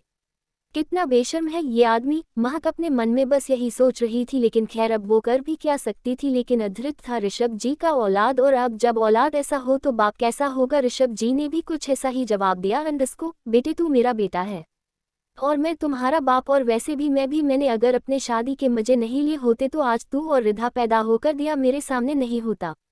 हे भगवान, आज ससुर जी को भी क्या हो गया है? क्या इन दोनों बाप बेटे के अंदर जरा भी शर्म नहीं है? महक के दिमाग में फिर से ये बात रिफ्लेक्ट हुई, लेकिन अगले ही पल उसके कान में फिर से एक आवाज पड़ी, अंडस्को बेटा अब तुम अपने शादी के मजे लो और मुझे मेरे पोते की शक्ल दिखा दो, जैसे मैंने और अंजलि जी ने पिताजी को तुम्हें और रिधा की शक्ल दिखाई। ऋषभ जी एक बार फिर बोले। वही अधृत भी उसी तपाक से बोला, अंडस्को डोंट वरी डैड, मुझे आपके तरह अभी बच्चे पैदा करने में कोई इंटरेस्ट नहीं है। चीकू, महक अब और कुछ भी नहीं सुन सकती थी। सच में उनकी बात अब बेशर्मी की हद पार कर रही थी। उसे ही क्या, अंजलि जी को भी काफी शर्म आ रही थी। आखिर वो दोनों थे तो उन्हीं के अनमोल रत्न, लेकिन पूरी फैमिली को उनकी बात सुनकर सिर्फ हंसी और मजा आ रहा था। खैर अब महक की आवाज़ सुन अधृत खड़ा हुआ, फिर मुस्कुराते हुए वो महक को अपनी गोद में उठा लेता है और हंसते हुए बोला, अंडरस्को माय बेबी, मेरे बच्चे तो तुम ही पैदा करोगी। कहते हुए वो महक को अपने गोद में उठाए ही अपने मास्टर बेडरूम में ले गया। वहीं महक ने शर्म के मारे अपनी दोनों आंखों को भींचा हुआ था। आखिर अधृत उसके और अपने पूरे फैमिली के सामने ये बात कर रहा था। वहीं अंजलि जी भी गुस्से से ऋषभ जी का हाथ पकड़कर उन्हें अपने कमरे में ले गई। अंडरस्को आपके अंदर शर्म नाम की चीज भी है या नहीं? क्या हुआ? ऋषभ जी इनोसेंट बनते हुए बोले। वही अंजलि जी बोली, अंडरस्को आप और आपका बेटा एकदम एक जैसे है। कहते हुए वो वापस रूम से निकलकर किचन की तरफ चली गई, क्योंकि उन्हें इतना तो समझ आ ही गया था कि उनसे अब बात करने का कोई फायदा नहीं है। वही पूरी फैमिली के बीच की मजेदार चुप्पी को तोड़ते हुए शिवजी बोले, अंडरस्को इन दोनों बाप बेटे का भी सही है, जो मन में आया बोल देते हैं। इनका रोमांस हाई लेवल का है। उनकी बात पर सभी हंसने लगे। थोड़ी देर में रिधा और निहाल भी फ्रेश होने चले गए। रिशान भी मटकते हुए अपने रूम में फ्रेश होने चला गया। वही रूम में आने के बाद महक जल्दी से अधृत की गोद से उतरकर उसके सीने में अपने छोटे छोटे मुक्के से मरते हुए हल्की हल्की रोनी सी आवाज में बोली, अंडरस्को आप बहुत बुरे हैं, मुझे हमेशा फैमिली के सामने ऐसी बेशर्मी वाली बातें करके एम्बैरसिंग फील कराते हैं। कहते हुए उसने अपने दोनों हैंड को अधृत के सीने से अपने हटाकर उसे बड़े ही सलीके से फोल्ड करते हुए बेड में बैठ गई। वही अधृत उसकी इस क्यूट सी हरकत को देखकर हल्का सा मुस्कुराया, फिर उसके चेहरे को अपने दोनों हाथ में भरते हुए उसकी आंखों में देखकर बोला, अंडरस्को फ्रेश हो जाओ, डिनर में लेट हो जाएगा। कहते हुए वो खुद वॉशरूम की तरफ चला गया। महक को भी अब बात को ज्यादा खींचना सही नहीं लगा, वो भी फ्रेश होने चली गई। खैर थोड़ी देर बाद पूरी फैमिली एक जगह इकट्ठा हुए डिनिंग एरिया में डिनर के लिए। सभी अपने अपने चेयर में बैठ गए और डिनर करना स्टार्ट किया, लेकिन महक का खुरफाती दिमाग में कुछ ना कुछ तो चलता ही रहता है। वही रिधा की आवाज़ सबको बीच में ही सुनाई पड़ी, अंडरस्को मेरे दोनों मॉम डैड, दोनों दादाजी और दादाजी भाई, निहाल, रिशान और महक, मैं क्या सोच रही थी कि कल की पूजा के लिए मैं और महक सारी डेकोरेशंस देख लूंगी। क्यों महक? रिधा की बात ने सबका ध्यान अपनी ओर खींच लिया था। वही महक भी जल्दी से बोली, अंडरस्को हाँ, और खाना चीकू बनाएगी। क्यों चीकू जी? उद्धरण चिन्ह। कहते हुए महक ने अधृत की तरफ देखकर एक आंख मारा। वही अधृत घूर कर उसे देखने लगा, लेकिन सबके मुंह के अंदर गया निवाला सबके गले में अटक गया। आखिरकार महक ने अधृत के लिए कहा था कि वो कल पूजा में वो खाना बनाएगा, लेकिन सच्चाई तो ये थी कि महक उस वक्त ऋषभ जी और अधृत के बात का बदला ले रही थी। आखिर वो भी तो थी, एक अंडरवर्ल्ड क्वीन ही थी जिसके पास दिमाग की कोई कमी नहीं थी, तभी तो वो अपने एक उंगली के इशारे में सबको नचा रही थी। सबके चेहरे के इतने डेंजर एक्सप्रेशन देखकर महक को हंसी तो आई, लेकिन वो अपनी हंसी को पूरी तरह से इग्नोर मारते हुए बोली, अंडरस्को क्या हुआ, आप सब इतने शांत क्यों हो गए? अरे आप सबको डरने की कोई ज़रूरत नहीं है, चीकू बहुत अच्छा खाना बनाते हैं। हमें पता है बेटा, लेकिन अधृत मो बेटा खाना कैसे बना सकते हैं, हमने पहले ही कैटरर रख लिए है। फाइनली निर्माण जी बोले, लेकिन अगले ही पल अधृत एक स्पून चुप लेते हुए बोला, अंडरस्को डोंट वरी ससुर जी, जब लिटिल वाइफ ही चाहती है कि मैं कल खाना बनाऊं तो मैं ही बताऊंगा। लेकिन इससे आगे जानकी जी कुछ कह पाती कि अधृत ने अपने एक हाथ को उठाकर सबको चुप करा दिया। महक की दिल की खुशी का अब तो ठिकाना ना रहा था। आखिरकार उसने अपना बदला जो ले लिया था। अब अधृत कल सबके लिए खाना बनाने वाला था, यहाँ तक कि गेस्ट के लिए भी। कल पूजा तो थी ही, और इसी पूजा में कुछ इंपॉर्टेंट गेस्ट भी आने वाले थे। ऐसे ही सभी अपने अपने कमरे में चले गए। महक एक बार फिर अधृत को छेड़कर बोली, अंडरस्को तो मिस्टर रघुवंशी आपको कैसा? Philly ho raha hai ki kala apa royala family ki sanadara puja mi kana banan vale hai. USA isa pagala pana bara savala ka javaba adrita bear hai itamanana say dit bola underscore, nothing special. Kaha kara usain mahaka ko apani goda mi uthaya fira apane upara la kara lita gaya underscore, sajao. Mahaka bi kucha nahi boli dekat hai dekat kaba unaki amka laji unhi kuda pada nahi kala. Thanks for watching our subscribe and comments iska bod next chapter upload Krieg.